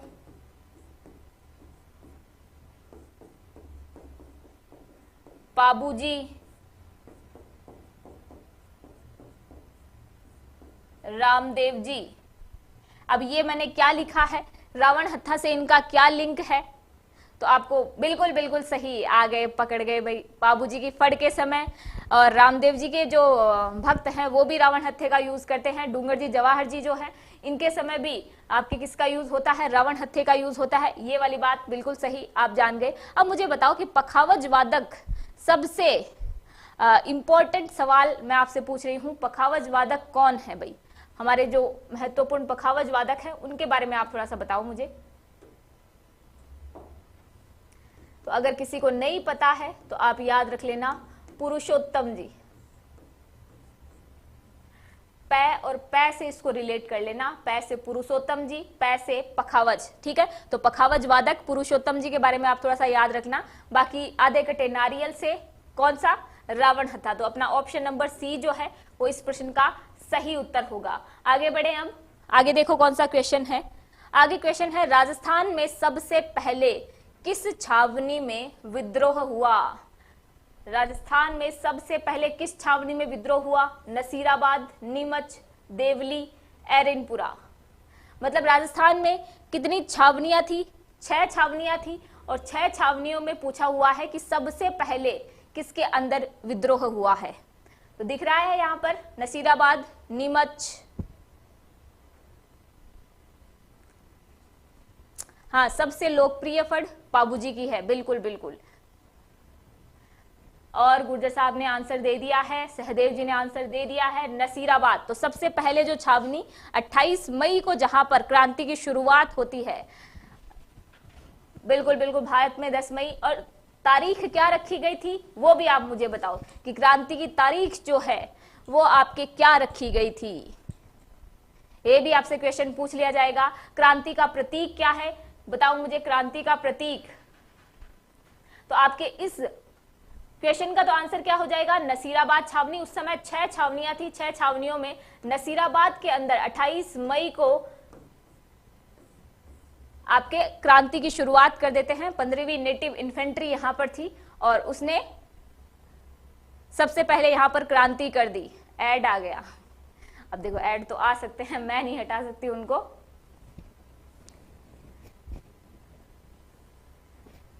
चलो, तो आपको पता है 28 मई के अंदर 28 मई वाले दिन नसीराबाद के अंदर 15वीं बंगाल नेटिव इन्फेंट्री जो थी उसने यहाँ पर आपकी क्या कर दी थी, क्रांति की शुरुआत कर दी थी। रोटी कपड़ा नहीं है, थोड़ा सा ध्यान से पढ़ना। रोटी तो आपने सही लिखा है लेकिन रोटी के साथ कपड़ा नहीं है, इसको थोड़ा सा पढ़ना आप वापस से। और देखो कहां पर छावनी नहीं थी लेकिन विद्रोह बहुत भयंकर हुआ था। तो कोटा का नाम आप याद रख लेना कि कोटा के अंदर कोई छावनी नहीं थी लेकिन विद्रोह बहुत ही ज्यादा भयानक हुआ था। मेजर बर्टन जो थे उसका सर काट के लटका दिया था। तो ये वाली बात आप थोड़ी सी याद रखना। और कहां कहां पर कौन कौन से पॉलिटिकल एजेंट थे ये वाली चीजें और पढ़ लेना थोड़ा। बिल्कुल बिल्कुल, अब की बार गुर्जर जी ने सही लिख दिया, कमल का फूल और रोटी जो है वो गांव गांव तक पहुंचाई गई थी। तो ये आपके क्रांति का प्रतीक है। क्रांति की शुरुआत का दिन अगर आपसे कोई पूछे तो क्रांति के लिए डेट तो रखी गई थी आपके 30 मई, लेकिन मंगल पांडे को फांसी लग जाती है और फांसी लगने के कारण क्रांति की शुरुआत पहले हो जाती है। शासक दिल्ली पहुंच जाते हैं और इस क्रांति का नेता किसको घोषित कर देते हैं। उस समय कौन था, मुगल बादशाह दिल्ली के अंदर। फटाफट से बताओ फिर मुगल बादशाह को कहां पर भेज दिया जाता है, फटाफट से बताना आप मुझे। तब तक हम दूसरा प्रश्न देखते हैं। निम्नलिखित में से कौन सा युग्म सुमेलित नहीं है। अब बहुत ध्यान से देखना, अर्जुनलाल सेठी, वेल्लूर जेल।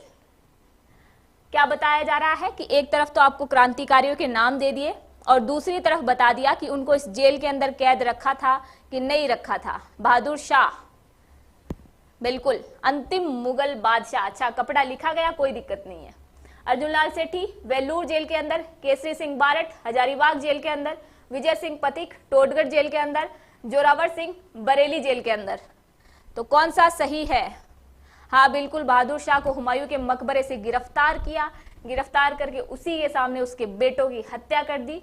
उसको और उसकी वाइफ को कहां पर भेज दिया गया?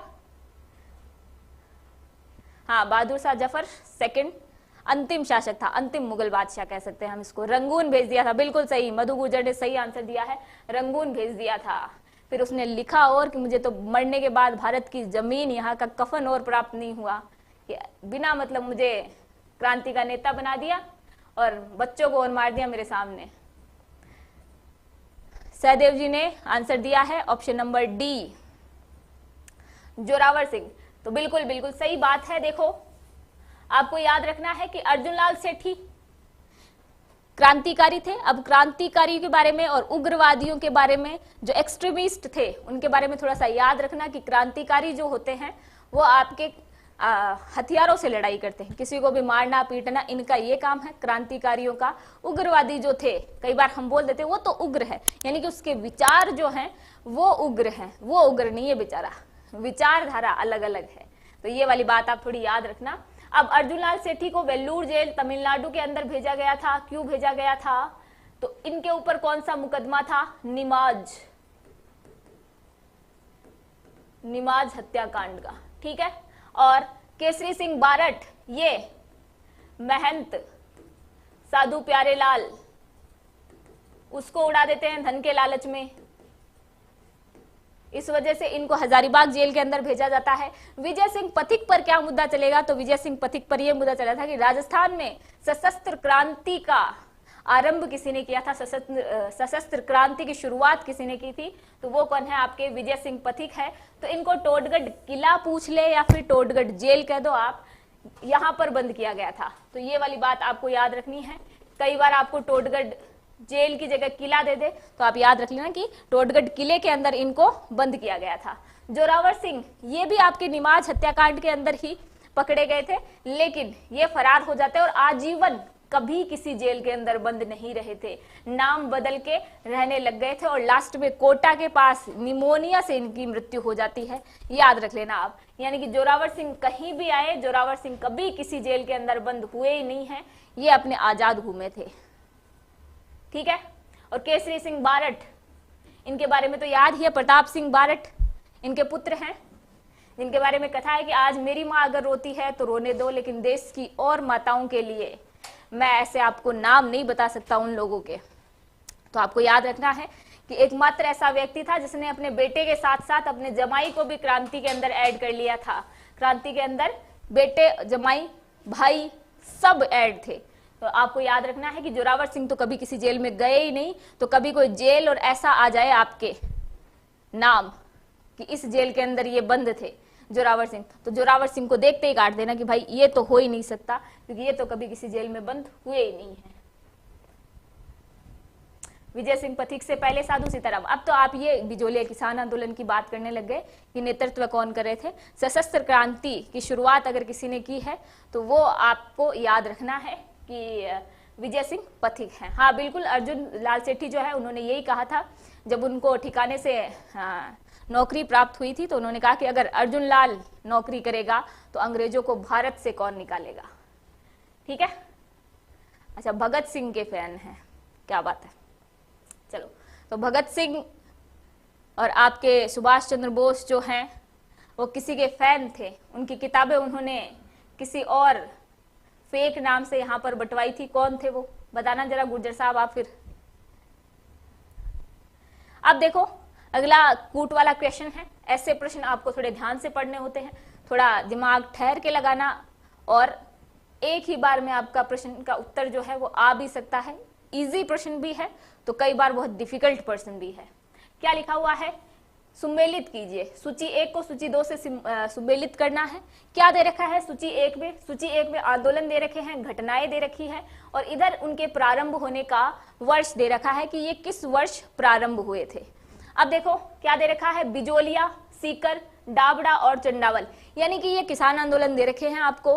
कौन कौन सी घटनाएं राजस्थान के अंदर घटित हुई है उनका नाम दे रखा है यहाँ पर, और मतलब इनका जो आरंभिक वर्ष यानी कि किस साल ये प्रारंभ हुए वो पूछा गया है आपसे।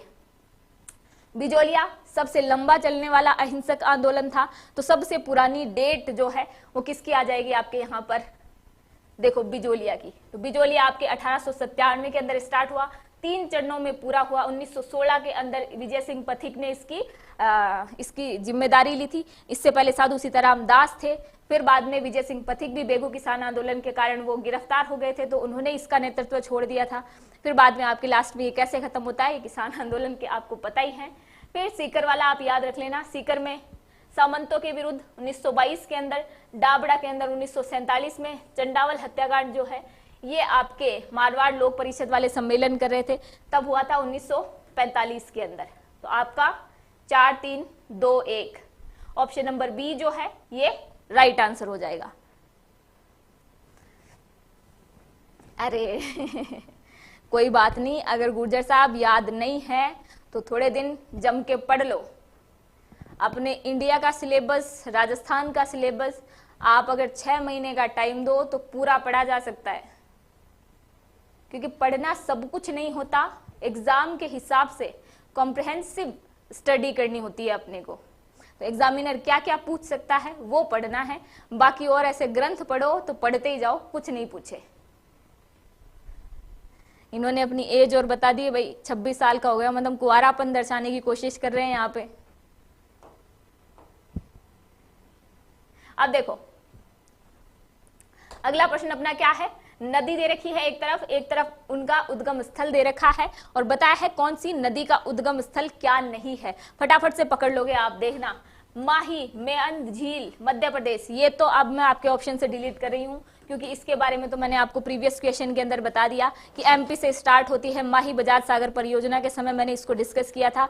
गुजरात और आपके राजस्थान 45-55 100% बिजली जो है, विद्युत जो है वो आपके कौन सा होगा। क्लास का टाइम कैसे पता लगेगा, क्लास का टाइम 3 बजे है, याद रख लेना आप, 3 बजे, ठीक है। चंबल जानापाव की पहाड़ी से, बनास खमनोर की पहाड़ी से और लूणी विंध्याचल पर्वत से। तो ऑप्शन तो आपके पास 3 ही है, इसके बारे में तो हम डिस्कस कर चुके। और ये ऐसा यहाँ नहीं हो रहा, ऐसा एग्जाम में भी होता है। तो कभी भी किसी क्वेश्चन को सॉल्व करो तो देखना ऑप्शन जो है वो आपको मिल जाएगा वहां पर, और देखोगे आपकी प्रीवियस जो क्वेश्चन आया है उससे संबंधित कोई ऑप्शन आपके वहां पर क्लिक हो रहा है। तो जैसे हमने पढ़ा था माही के बारे में वहां पर, वैसे यहाँ पर देखो माही मेहंद झील आ गया ना, एमपी से निकल रही है, तो ये वाली बात भी बिल्कुल सही है। और बाकी आप क्लास की बात कर रहे हो तो टेलीग्राम पे आपके नोटिफिकेशन आ जाता है, तो किसी ने अगर टेलीग्राम चैनल जो है ज्वाइन नहीं कर रखा तो वो और कर लेना आप। आपके डी गलत है, अच्छा, बिल्कुल बिल्कुल सही बात है। तो ऑप्शन नंबर डी लूणी, ये तो आपने बता दिया कि लूणी नदी का जो है ये गलत है, लेकिन बताओ फिर मुझे कि लूणी कहाँ से प्रवाहित हो रही है, कहाँ से निकलती है, इसका बताओ फिर, लूणी कहाँ से निकल रही है। ऑप्शन नंबर डी बिल्कुल सही है, आपने जिसने भी बताया है। अच्छा, ज्योग्राफी तो घोट के पी ली, लेकिन अब हिस्ट्री अटक रही है। कोई दिक्कत नहीं, अपनी हिस्ट्री आर्ट एंड कल्चर दोनों की क्लास चल रही है, लो। फिर मुझे इतना भरोसा है कि अगर आपने एक बार क्लास ले ली, जो क्लासेस हो रही है आपको प्लेलिस्ट मिल जाएगी यहाँ पर, उसके बाद आप हिस्ट्री भी ऐसे ही बोलेंगे कि हिस्ट्री तो घोल के पी रखी है, अब मुझे इकोनॉमिक्स और पॉलिटिकल का डर है। तो लूणी आपके नाग पहाड़ से,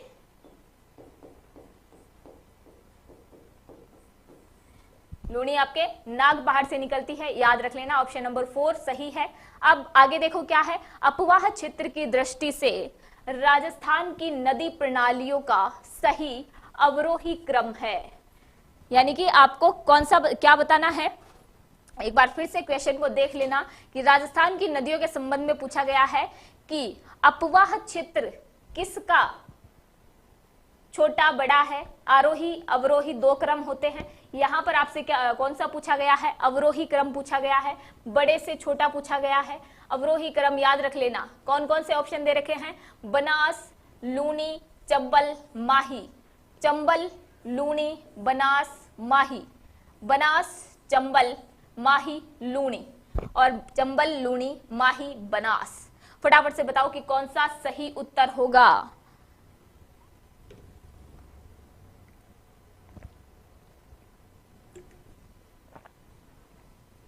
जल्दी जल्दी बताओ, यूं अपने टाइम कम है। तो किस नदी का अपवाह क्षेत्र सबसे बड़ा है? अब देखो ऑप्शन ए और बी के अंदर कंफ्यूजन आ रहा है। सहदेव जी बी कैसे बता रहे हो आप? मतलब मुझे आपसे ऐसी उम्मीद नहीं है। क्या दे रखा है बी में? नहीं, अपवाह क्षेत्र की दृष्टि से सबसे बड़ा जो एरिया है वो किसका है? आपके बनास का है, फिर लूनी का है, फिर चंबल और फिर आपके माही है। तो ऑप्शन नंबर ए जो है वो बिल्कुल सही है। ऑप्शन नंबर ए सही उत्तर हो जाएगा। ठीक है, अगला प्रश्न देखो, कौन सा युग्म सुमेलित नहीं है? भाई एक तो मैं आपको बता रही हूं, जो आपके चित्रकार हैं इनका थोड़ा सा रट लेना आप। चित्रकारों से संबंधित प्रश्न आते ही आते हैं, ये वाला याद रख लेना आप। और 2-3 ऐसे क्वेश्चन हैं हस्तकलाओं से आएंगे ही आएंगे, थेवा कला, प्रतापगढ़ के छोटे छोटे क्वेश्चन हैं पर याद हो जाएंगे एक ही बार में। अब उसी में से देखो एक क्वेश्चन आ गया है आपके यहाँ पर, कौन सा है? युग्म सुमेलित नहीं है, यानी कि कौन सा एक दूसरे से आपस में मिल नहीं रहा है। लकड़ी की कावड़ कहाँ बन रही है? बस्सी चित्तौड़गढ़ के अंदर। सूंगड़ी नस्वार अर्थुना बांसवाड़ा के अंदर। नमदे व दरिया टोंक के अंदर। पिछवाई नाथ द्वारा के अंदर। पिछवाई नाथ द्वारा वाले ऑप्शन को मैं डिलीट कर रही हूँ यहाँ पर। आपके पास 3 ही ऑप्शन है, क्योंकि ये तो ऐसा ऑप्शन है जो सबको पता है। और क्या गजब बात भाई, सबके बी बी आंसर दिख रहे हैं मुझे यहाँ पर। सूंघनी नस्वार ये आपके कहां पर है? तो सूंघनी नस्वार आपके ब्यावर के अंदर है। अगर सूंघनी नस्वार ब्यावर के अंदर है तो बांसवाड़ा के अंदर क्या है ये बताओ भाई। बांसवाड़ा के अंदर, बांसवाड़ा के अंदर किसका उद्योग लगा हुआ है? फिर फटाफट से बताओ। नमदे मालपुरा, बिल्कुल आगे हम देख लेंगे इनके बारे में भी।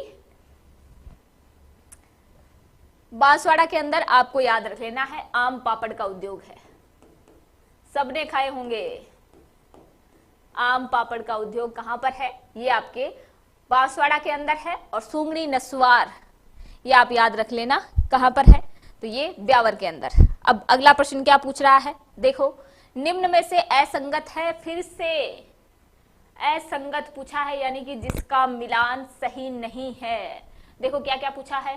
खेस, खेस कहां पर है? लेटा जालोर के अंदर। सालावास के अंदर ऊनी दरिया। मोठड़े जैसलमेर। छाता उद्योग फालना पाली। कौन सा सही नहीं है इसमें? फटाफट से बताओ कौन सा सही नहीं है? सी, बिल्कुल बिल्कुल राजेश गुर्जर जी। सहदेव, हाँ ब्यावर सही बताया है आपने। सी सहदेव जी जोधपुर, बिल्कुल बिल्कुल। देखो ऐसे आंसर देना चाहिए कि कहां पर है। तो मोठड़े कहां के फेमस है? तो मोठड़े आपके जोधपुर के फेमस है, जोधपुर। ठीक है, मोठड़े जोधपुर के फेमस है, याद रह जाएगा आपको। छाता उद्योग फालना पाली के अंदर ही है। सालावास की ऊनी दरिया। खेस आपके जालोर के अंदर, याद रख लेना। लेटा जालोर याद ही रहेगा आपको। ठीक है, मोठड़े जोधपुर, देखो बिल्कुल सही बता रहे हो आप। अगला प्रश्न देखो स्क्रीन पर क्या है। 1857 के विद्रोह के समय भीमजी चारण को किस राव या सामंत ने शरण दी थी? तो ऐसा क्या काम कर दिया भाई भीमजी चारण ने कि उनको शरण की जरूरत पड़ी, ये भी देखेंगे अपन। पहले देखते हैं कि शरण कहाँ ली। केसरी सिंह ने, जोध सिंह ने, रणजीत सिंह ने, या फिर इनमें से कोई नहीं। तो किसने शरण दी थी भीमजी चारण को 1857 की क्रांति के समय? तो इन्होंने गंगापुर के अंदर जो ब्रिटिश अधिकारी थे उनको लूट लिया था। और इनको लूटने के बाद ये कोठारिया के जोध सिंह के पास आ गए थे। तो कोठारिया के जोध सिंह ने इनको शरण दी थी। अब कोठारिया के जोध सिंह जो है आपको याद रखना है औवा के कुशाल सिंह थे, औवा के ठाकुर थे, इनको भी शरण देता है। औवा के ठाकुर कुशाल सिंह, इनको भी शरण देता है। ये वाली बात आप और याद रख लेना। ठीक है, तो जोध सिंह, एक तो भीमजी चारण, क्योंकि ये गंगापुर के अंदर जो ब्रिटिश अधिकारी थे उनको लूट लाट के आ जाते हैं यहाँ पर और इधर शरण लेते हैं। ठीक है, 1857 की क्रांति में औवा की सुगाली माता याद होगी आपको। फिर सुगाली माता को यहाँ से ले जाते हैं और कहां पर रख देते हैं, किस संग्रहालय में है अब इनकी मूर्ति, बताना मुझे। 1857 की क्रांति की देवी कौन सी है, सुगाली माता है। और आउवा के कुशाल सिंह जो थे, इनको आपके शरण किसने दी थी, तो ये और याद रख लेना कि कोठारिया के जोध सिंह इनको शरण देते हैं। ऑप्शन नंबर बी जो है वो राइट आंसर हो जाएगा। अगला प्रश्न स्क्रीन पर, असंगत युग्म को छाटिए। रॉन्ग मैचिंग को बताना है हमें। क्या पूछा गया है, ग्रीष्म महोत्सव कहां पर होता है, माउंट आबू के अंदर। ऊंट महोत्सव जैसलमेर के अंदर। चंद्रभागा मेला झालावाड़ के अंदर। हाथी महोत्सव जयपुर के अंदर। तो हमें बताना है कि कौन सा सही है। ऊंट, बीकानेर, गुर्जर साहब आ गए, कॉपी पेस्ट चल गया अब गुर्जर साहब का, अब नहीं आने दे किसी को आगे। 10 सिर 54 हाथ, सहदेव जी बिल्कुल सही बता रहे हैं। पागड़ संग्रहालय पाली, बिल्कुल बिल्कुल, क्या बात है। तो आपको याद रखना है कि ऊंट महोत्सव जो है, ये ऊंट महोत्सव तो आपका कहां पर होता है, बीकानेर के अंदर होता है। तो भाई जैसलमेर में कौन सा महोत्सव होता है, ये बताओ फिर। तो जैसलमेर का याद रख लेना कि जैसलमेर के अंदर आपका मरु महोत्सव होता है, मरु महोत्सव। और हाथीगांव जयपुर के अंदर है, हाथी महोत्सव होता है यहाँ पर फाल्गुन के महीने में, या फिर आपसे यूं पूछ ले कि इंग्लिश महीनों के अलावा पूछ ले आपसे, तो मार्च के अंदर यहाँ पर हाथी महोत्सव जो है इसका आयोजन होता है। ठीक है। ऊंटों से संबंधित आपको याद रख लेना है बीकानेर, ऊंटों की देवी अंता, ऊंटों का देवता कौन है फटाफट से आप बताएंगे। ऊंटों के अंदर कौन सा रोग होता है, सर्वप्रथम आपके मारवाड़ के अंदर ऊंटों को लाने का श्रेय किसको जाता है, आमेर के अंदर, बिल्कुल सही बताया है। हाथीगांव का बता रहे हैं आप। अच्छा, दिमाग का लेवल कम है, कोई नहीं, आप एक काम करो, इधर डेली क्लासेस वगैरह देखो, नोटबुक्स पढ़ो, और आपको अगर याद नहीं रहेगा ना तो कम से कम आपकी वो पिक्चराइजेशन वाली मेमोरी बन जाएगी। हाँ, बाबूजी सबसे पहले ऊंट लेके आते हैं, तो ये वाली ये क्वेश्चन पूछा और गया आपके वीडियो प्री का जो एग्जाम हुआ था 2021-22, कब हुआ था, 21-22 में ही हुआ था भैया आपके। हाँ, ऊंटों की देवी अंता, ऊंटों के अंदर जो रोग होता है वो सर्रा रोग होता है। और बीकानेर के आपके रसगुल्ले और भुजिया फेमस है, ये वाली बात आपको पता ही है। थोड़ी खाने पीने की बात और हो गई अपनी। अब आगे चलते हैं। अब मनिहारी टिब्बा का प्रमुख खनन क्षेत्र है।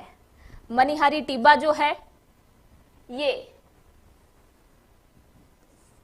कहां पर है और किसका प्रमुख क्षेत्र है, प्राकृतिक गैस का, पेट्रोलियम का, लिग्नाइट का, चूना पत्थर का। तो मनिहारी टिब्बा के बारे में बताओ फटाफट से कि ये किसका प्रमुख क्षेत्र है। आप बताओ, पानी पी लूं तब तक, आपकी परमिशन हो तो।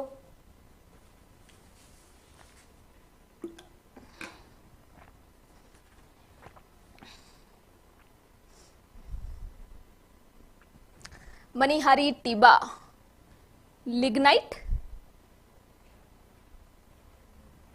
लिग्नाइट किसने बता दिया भाई, गोरबंद। हाँ, ये तो आप इसके आभूषण बता रहे हैं। अब सहदेव जी ने बताया है option number A, Dinesh Suman ji बता रहे हैं ए। तो बिल्कुल आपको याद रखना है कि जैसलमेर के अंदर ये क्षेत्र है। कौन कौन से क्षेत्र है, तो आप क्षेत्र का नाम और याद रख लेना। एक तो आप याद रखना मनिहारी टिब्बा। अब टिब्बा करके आपको 2 क्षेत्र और मिलेंगे, कौन कौन से, एक मिलेगा भाकरी टिब्बा और एक मिलेगा आपको बागी टिब्बा। तो ये टिब्बा करके आपको दिखे तो एक बार के लिए जैसलमेर की तरफ चले जाना। फिर और मिलेंगे आपको कुछ वाला वाला करके। तो कौन कौन से वाला मिलेंगे आपको यहाँ पर, तो एक तो आपको मिलेगा गमने वाला, फिर आपको मिलेगा चिन्ने वाला। मैंने जिस तरीके से याद कर रखे हैं मैं आपको वही तरीका बता रही हूं। हाँ, बिल्कुल आपको आंसर करना है, क्योंकि यहाँ आपके आंसर से आपके कोई एग्जाम में नंबर माइनस नहीं हो रहे हैं। यहाँ अगर आप उत्तर गलत भी देते हैं तो कोई बात नहीं, मैं उसको करेक्ट करूंगी। और है किस लिए हम यहाँ पर, हाँ बिल्कुल आया हुआ है एग्जाम के अंदर, मैंने प्रीवियस ईयर के क्वेश्चंस कुछ डाले हैं यहाँ पर। अच्छा, इसी क्वेश्चन की वजह से आप रीट लेवल 1 में रह गए, मतलब ये क्वेश्चन तो आप कभी नहीं भूल सकते। तो चिन्ने वाला, गमने वाला, डांडे वाला, ये सब कहां पर है? जैसलमेर के अंदर प्राकृतिक गैस के क्षेत्र है। और तनोट यहां पर आप जानते ही हैं, तो तनोट भी एक क्षेत्र है, ये आप याद रख लेना। तनोट, घोटारू, घोटारू भी कई बार पूछा जाता है। तो ये वाले क्षेत्र आपके प्राकृतिक गैस के हैं, याद रख लेना इनको, ठीक है। अब जिसका गलत हो गया वो तो इसको कभी भूले नहीं, लेकिन बाकियों का गलत नहीं हो, याद रख लेना।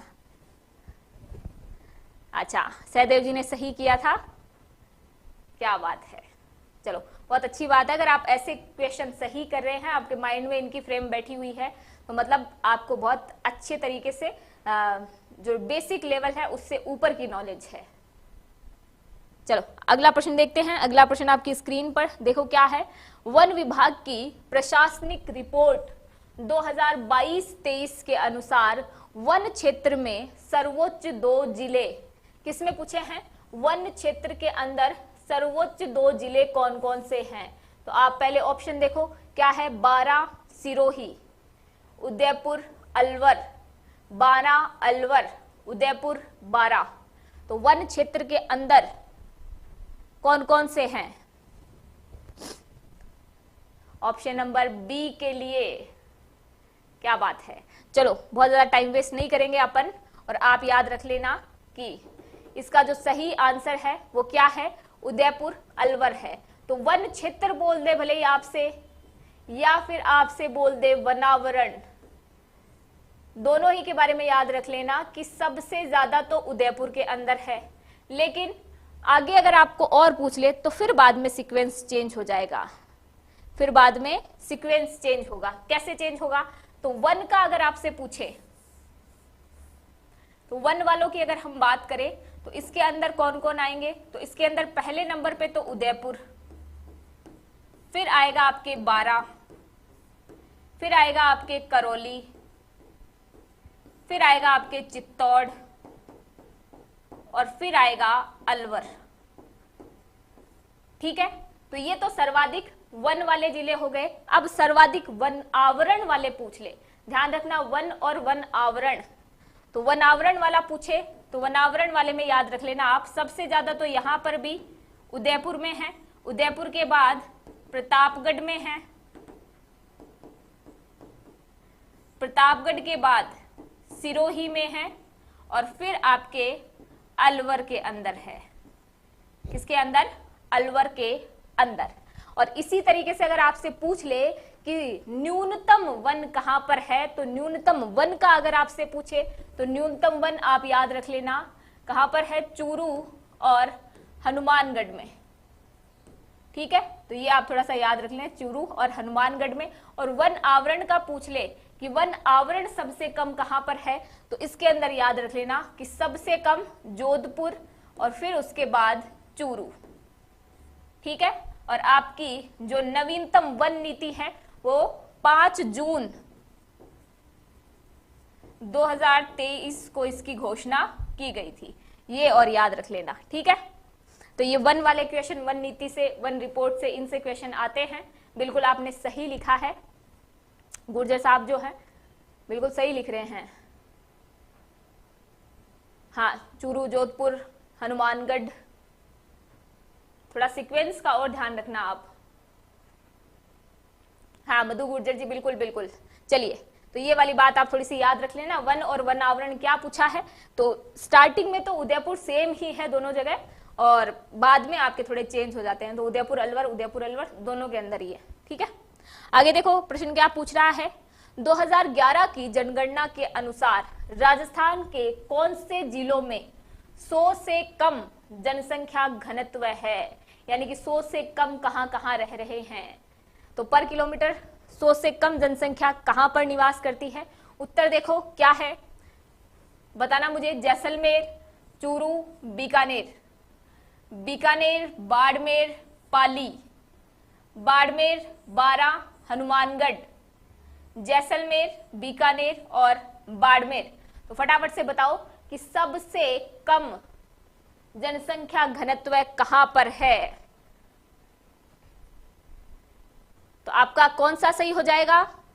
आपके ऑप्शन नंबर 4 जो है, डी जो है ये सही हो जाएगा।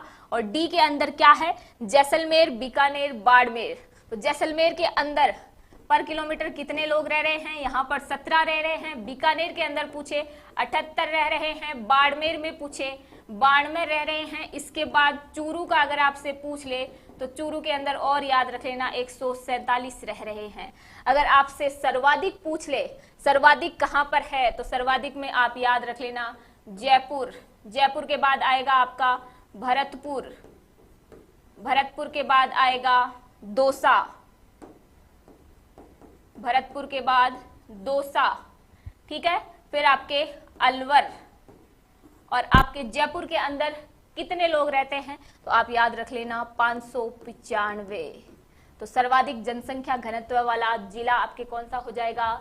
जयपुर हो जाएगा। यहाँ पर हमसे न्यूनतम पूछे हैं कि 100 से कम किसका है, तो 100 से कम वाले ये 3 याद रख लेना। जैसलमेर में 17, बीकानेर में 78, बाड़मेर में 92। ठीक है, याद रह जाएगा। चलो अब अगला प्रश्न देखो क्या है। अगला क्वेश्चन, सूची 1 को सूची 2 से सुमेलित करते हुए सही कूट का चयन कीजिए। तो सही कूट देखना, एक तरफ लोकनाट्य दिए हुए हैं, दूसरा उनका प्रचलन दिया हुआ है। अब थोड़ा सा स्पीड में चलेंगे हम। क्या दिया हुआ है? नौटंकी, रम्मत, तमाशा, तुर्रा कलंगी। मेवाड़, बीकानेर, जयपुर, धौलपुर। नौटंकी, नौटंकी कहाँ के करते हैं भाई?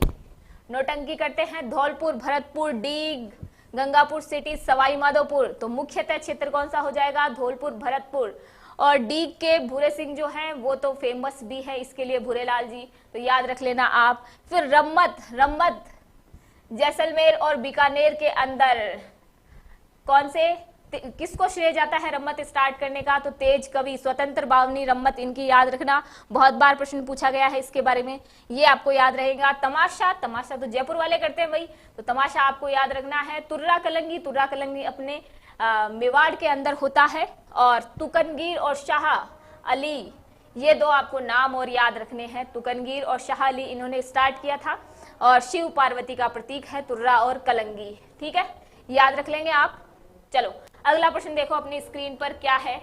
इसके अकॉर्डिंग अपना सही उत्तर क्या हो जाएगा भाई? 4, 2, 3, 1। ऑप्शन नंबर बी जो है वो अपने इस प्रश्न का सही उत्तर है। तेज कवि जैसलमेर, बिल्कुल सही बात। आगे देखो, 16वीं राजस्थान राज्य विधानसभा में प्रोटेम अध्यक्ष या प्रोटेम स्पीकर कौन है? तो ये अब आपके यूं कह दो कि आपके उससे करंट अफेयर से क्वेश्चन आए हैं, या फिर यूं समझ लो कि आपके किससे प्रश्न आया है? पॉलिटी से प्रश्न आया है। तो फटाफट से बताओ कि इसका सही उत्तर क्या होगा। ऑप्शन देखो क्या क्या दिए हुए हैं आपको। Shri Gulab Chand Kataria, doctor CP Joshi, Kalicharan Sarraf, Pratap Singh Khachariyawas. अब आपके 16वीं विधानसभा आ गई है, आपके सीएम चेंज हो गए हैं, आपके डिप्टी सीएम चेंज हो गए हैं, प्रोटेम स्पीकर, विधानसभा अध्यक्ष, मुख्य सचिव, ये सब चीजें अब आपको याद होनी चाहिए।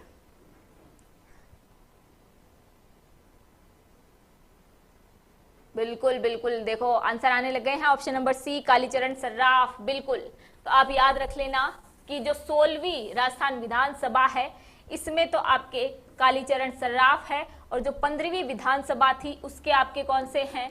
तो ये 15वीं विधानसभा में, वीएस लिख रही हूं मैं यहाँ विधानसभा को, तो 15वीं विधानसभा के कौन हो जाएंगे? 15वीं विधानसभा, पीछे वाली जो विधानसभा है उसके अंदर आपके गुलाब चंद कटारिया है।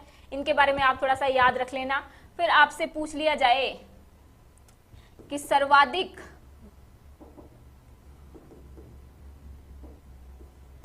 बार कौन से प्रोटेम स्पीकर बने हैं? तो सर्वाधिक टाइम जो बने हुए हैं, सबसे ज्यादा बार प्रोटेम स्पीकर बनने वाले आपके पूनम चंद बिश्नोई है, 5 बार बने हैं।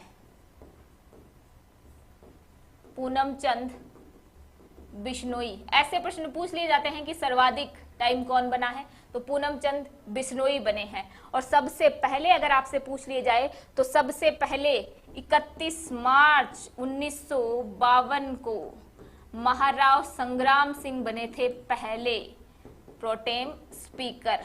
महाराव संग्राम सिंह, ये और याद रखना आप। तो महाराव संग्राम सिंह पहले प्रोटेम स्पीकर 15वीं विधानसभा के याद रख लेना है।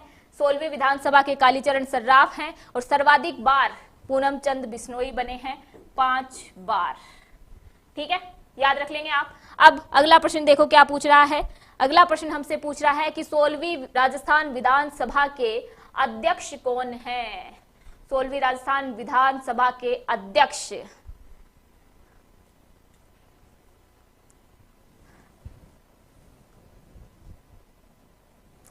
अरे क्या बात है, गुर्जर साहब इस बार फॉर्म में आ गए हैं, गजब। चलो देखो क्या क्या दे रखे हैं। नरोत्तम लाल जोशी, निरंजन नाथ आचार्य, सीपी जोशी, वासुदेव देवनानी। क्या पूछा गया है? 16वीं राजस्थान विधानसभा के अध्यक्ष पूछे गए हैं। अध्यक्ष कौन है? याद रख लेना कि 16वीं राजस्थान विधानसभा के अध्यक्ष आपके वासुदेव देवनानी है। कौन है? वासुदेव देवनानी। लेकिन वही आपसे पूछ ले कि प्रथम विधानसभा अध्यक्ष कौन थे। प्रथम विधानसभा अध्यक्ष तो क्या बताओगे आप? तो प्रथम विधानसभा अध्यक्ष कौन हो जाएंगे आपके?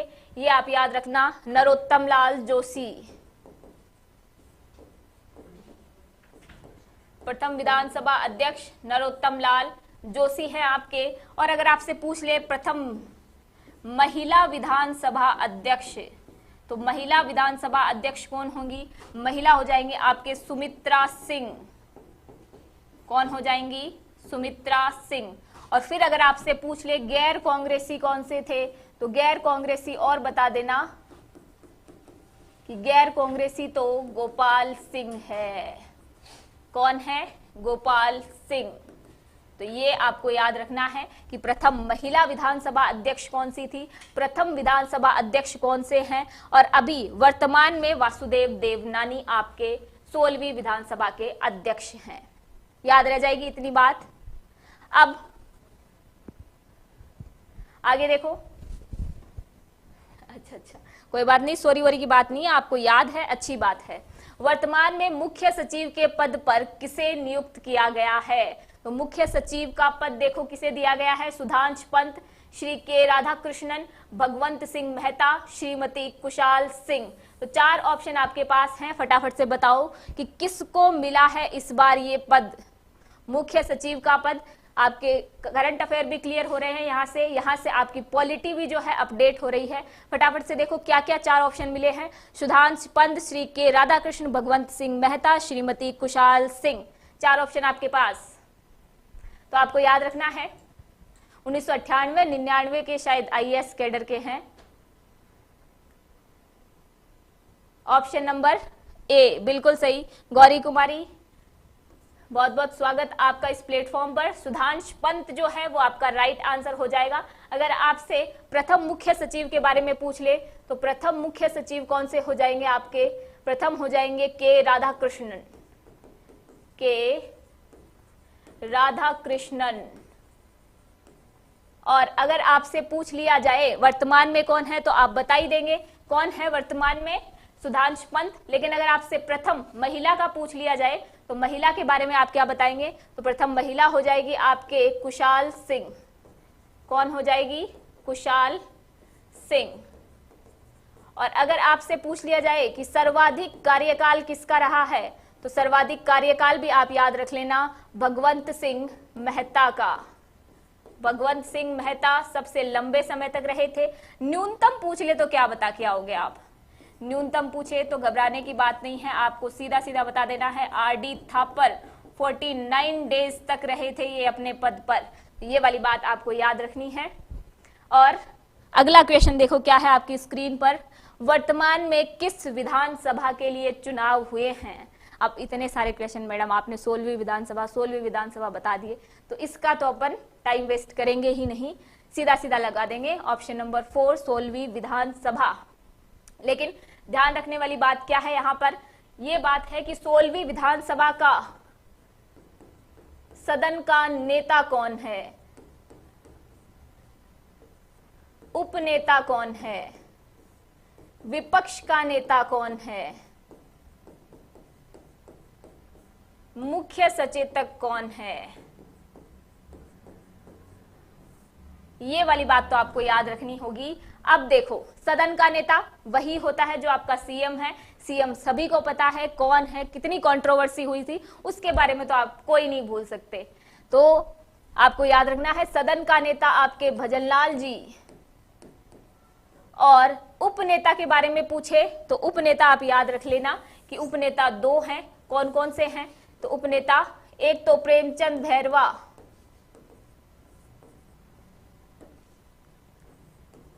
मात्राओं का ध्यान आप देख लेना थोड़ा। और एक आपको याद रखना है जो सर्वाधिक मतों से विजयी हुई है, दिया कुमारी। दिया कुमारी के बारे में आपको याद रखना है, सर्वाधिक मतों से विजयी होने वाली महिला विधायक भी है। अगर आप सब में बात करें तो भी, महिलाओं में बात करें तो भी, महिला विधायक कितनी? तो आप याद रख लेना 20 है बीजेपी की और कांग्रेस की।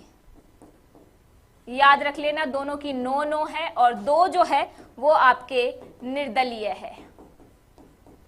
ठीक है, ये आपको याद रखना है थोड़ा सा। और विपक्ष का नेता आप याद रख लेना थोड़ा, टीकाराम जूली। कौन बने हैं? टीकाराम जूली। और एक चीज और याद रखनी है कि 200 सीटों पर चुनाव होने वाला था, लेकिन प्रथम बार में 199 पर ही हुआ। एक सीट पर क्यों नहीं हुआ? तो आपको याद रखना है कि एक सीट थी श्री गंगानगर की, और ये श्री गंगानगर वाली सीट पर जो प्रत्याशी थे इनकी मृत्यु हो जाती है। आपके गुरमीत सिंह कुन्नर, इनकी मृत्यु हो जाती है। मृत्यु होने के बाद बीजेपी जो है वो अपना नेता और बना देती है। किसको? सुरेंद्र पाल सिंह टीटी को। सुरेंद्र पाल सिंह टीटी को मंत्री का पद दे दिया जाता है। मंत्री का पद देने के बाद भी उनकी हार हो जाती है, लेकिन अब हार गए तो भी कुछ नहीं हो सकता, क्योंकि 6 महीने तक तो आप उसको मंत्री के पद से नहीं हटा सकते, उसके बाद ही आप हटा सकते हो। तो अब यहाँ पर रुपेंद्र सिंह कुन्नर जो हैं वो जीते हैं। 5 जनवरी को इसका जो है वापस से री इलेक्शन हुआ था, यहाँ पर उपचुनाव हुए थे, याद रख लेना आप। ठीक है, हाँ बिल्कुल बिल्कुल, रुपेंद्र कुन्नर आ गया ना अब। 12 से प्रणाम प्रणाम आपको भी। हाँ, अब देखो अगला प्रश्न क्या बोल रहा है। अगला प्रश्न देखो, राजस्थान राज्य में सादिक अली समिति का संबंध रहा है। सादिक अली समिति का संबंध किससे है? सीधा सीधा प्रश्न पूछा गया है। पंचायती राज व्यवस्था के अध्ययन से, सहकारी समिति व्यवस्था के अध्ययन से, मुस्लिम समुदाय की समस्या के अध्ययन से, या फिर उच्च शिक्षा की स्थिति के अध्ययन से।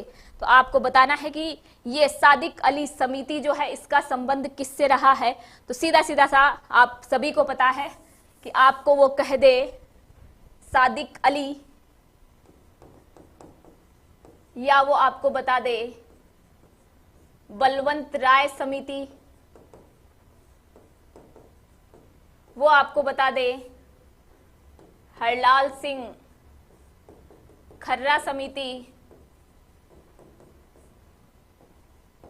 वो आपसे कह दे लक्ष्मीमल सिंघवी समिति, वो आपसे कह दे जीवीके राव समिति, वो आपको कह दे सहकारिया कमीशन।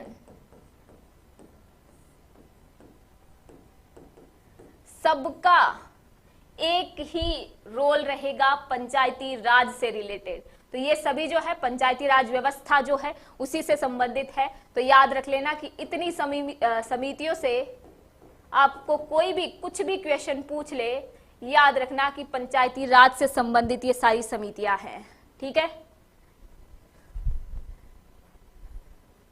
इतना कैसे याद होता है? बार बार पढ़ने से, रिवीजन करने से। आगे देखो अगला प्रश्न क्या पूछ रहा है। राजस्थान में प्रथम राष्ट्रपति शासन की अवधि क्या थी? प्रथम राष्ट्रपति शासन की अवधि 15 दिसंबर 1992, 3 दिसंबर 1993 तक, 16 फरवरी 1980 से 16 जून 1980 तक, 29 अप्रैल 1977 से 22 जून 1977 तक, या फिर 13 मार्च 1967 से 26 अप्रैल 1967 तक। तो प्रथम जो राष्ट्रपति शासन लगा था, प्रेसिडेंट रूल लगा था, उसके बारे में पूछा जा रहा है। तो प्रथम राष्ट्रपति शासन आपको ऑप्शंस के अंदर बहुत ही क्लियर रूप से दिख रहा है डी। आपके आंसर आना भी स्टार्ट हो गए हैं, तो डी आपका राइट आंसर हो जाएगा। 13 मार्च 1967 से 26 अप्रैल, 13 दूनी 26, याद रख लेना। अपनी ट्रिक है, मैं आपको और अच्छे से जब क्लास लेंगे और एक्सप्लेन करूंगी। तो ये आपके जो 4 राष्ट्रपति शासन लगे थे, राष्ट्रपति शासन क्यों लगते हैं? जब राज्य की व्यवस्था गड़बड़ा रही हो, अस्पष्ट बहुमत हो, किसी की जीत नहीं हो रही हो, या और कोई आंतरिक परिस्थितियों के संबंध में कोई चर्चा चल रही हो, तो आपको याद रखना है कि राष्ट्रपति शासन लगाया जाता है। और राष्ट्रपति शासन के समय गवर्नर जो है, राज्यपाल जो है, वो केंद्र का प्रमुख बनता है यहाँ पर, तो केंद्र के प्रमुख के रूप में वो कार्य करता है। तो पहले राष्ट्रपति शासन की अवधि ये रही आपके। दूसरे राष्ट्रपति शासन की अवधि 29 अप्रैल 22 जून इसका लास्ट था। फिर 16 अप्रैल 1980 आपको तीसरा राष्ट्रपति शासन याद रखना है। कब खत्म हुआ? 16 जून 1980 को। और चौथे राष्ट्रपति शासन की अवधि क्या है? तो ये याद रख लेना, 15 दिसंबर 1992 से 3 दिसंबर 1993 तक। ठीक है, तो ये आपको थोड़ा सा याद रखना है। हेलो, नमस्कार। देखिए अब क्लास एंड हो रही है, तब आप आ रहे हो, थोड़ा जल्दी आ जाते हैं, अपनी क्लास 2 घंटे से चल रही है।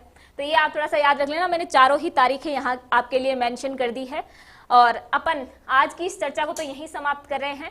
फिर आज के अपने क्वेश्चन जो सीरीज है वो खत्म हो चुकी है। तो अगली क्लास जो है वो 3 बजे ही रहेगी कल। तो इसी समय आप सभी जुड़ जाना वापस से। और टेलीग्राम चैनल जो है अपना, उसको सब्सक्राइब कर लेना। और यूट्यूब जो आप देख रहे हैं अभी, उसके नीचे भी एक बेल का बटन सब्सक्राइब दिख रहा होगा आपको, उसको दबा देना थोड़ा, तो नोटिफिकेशन आपके पास आ जाएगा। तो आप जो आज पूछ रहे थे कि नोटिफिकेशन नहीं आया, कहाँ से पता चलेगा, तो खुद ही पॉपअप हो जाएगा मैसेज, आप देख लेना। तो ये चैनल सब्सक्राइब कर लेना आप सभी। और इस वीडियो को अभी भी शेयर करना है, लाइक करना है और अपने दोस्तों के साथ शेयर करना है जो भी एग्जाम की प्रिपरेशन कर रही है। मैंने आपको पहले ही बता दिया, राजस्थान जी के किसी एक एग्जाम के लिए सीमित नहीं है, सभी एग्जाम में आता है, सेम ही लेवल का आता है। तो आज की इस क्लास में आने के लिए तो आपका बहुत बहुत धन्यवाद। अब कल मिलेंगे हम शाम को इसी समय 3 बजे। तब तक के लिए आप सभी अच्छे से पढ़ना, ध्यान रखना। सभी का बहुत बहुत धन्यवाद।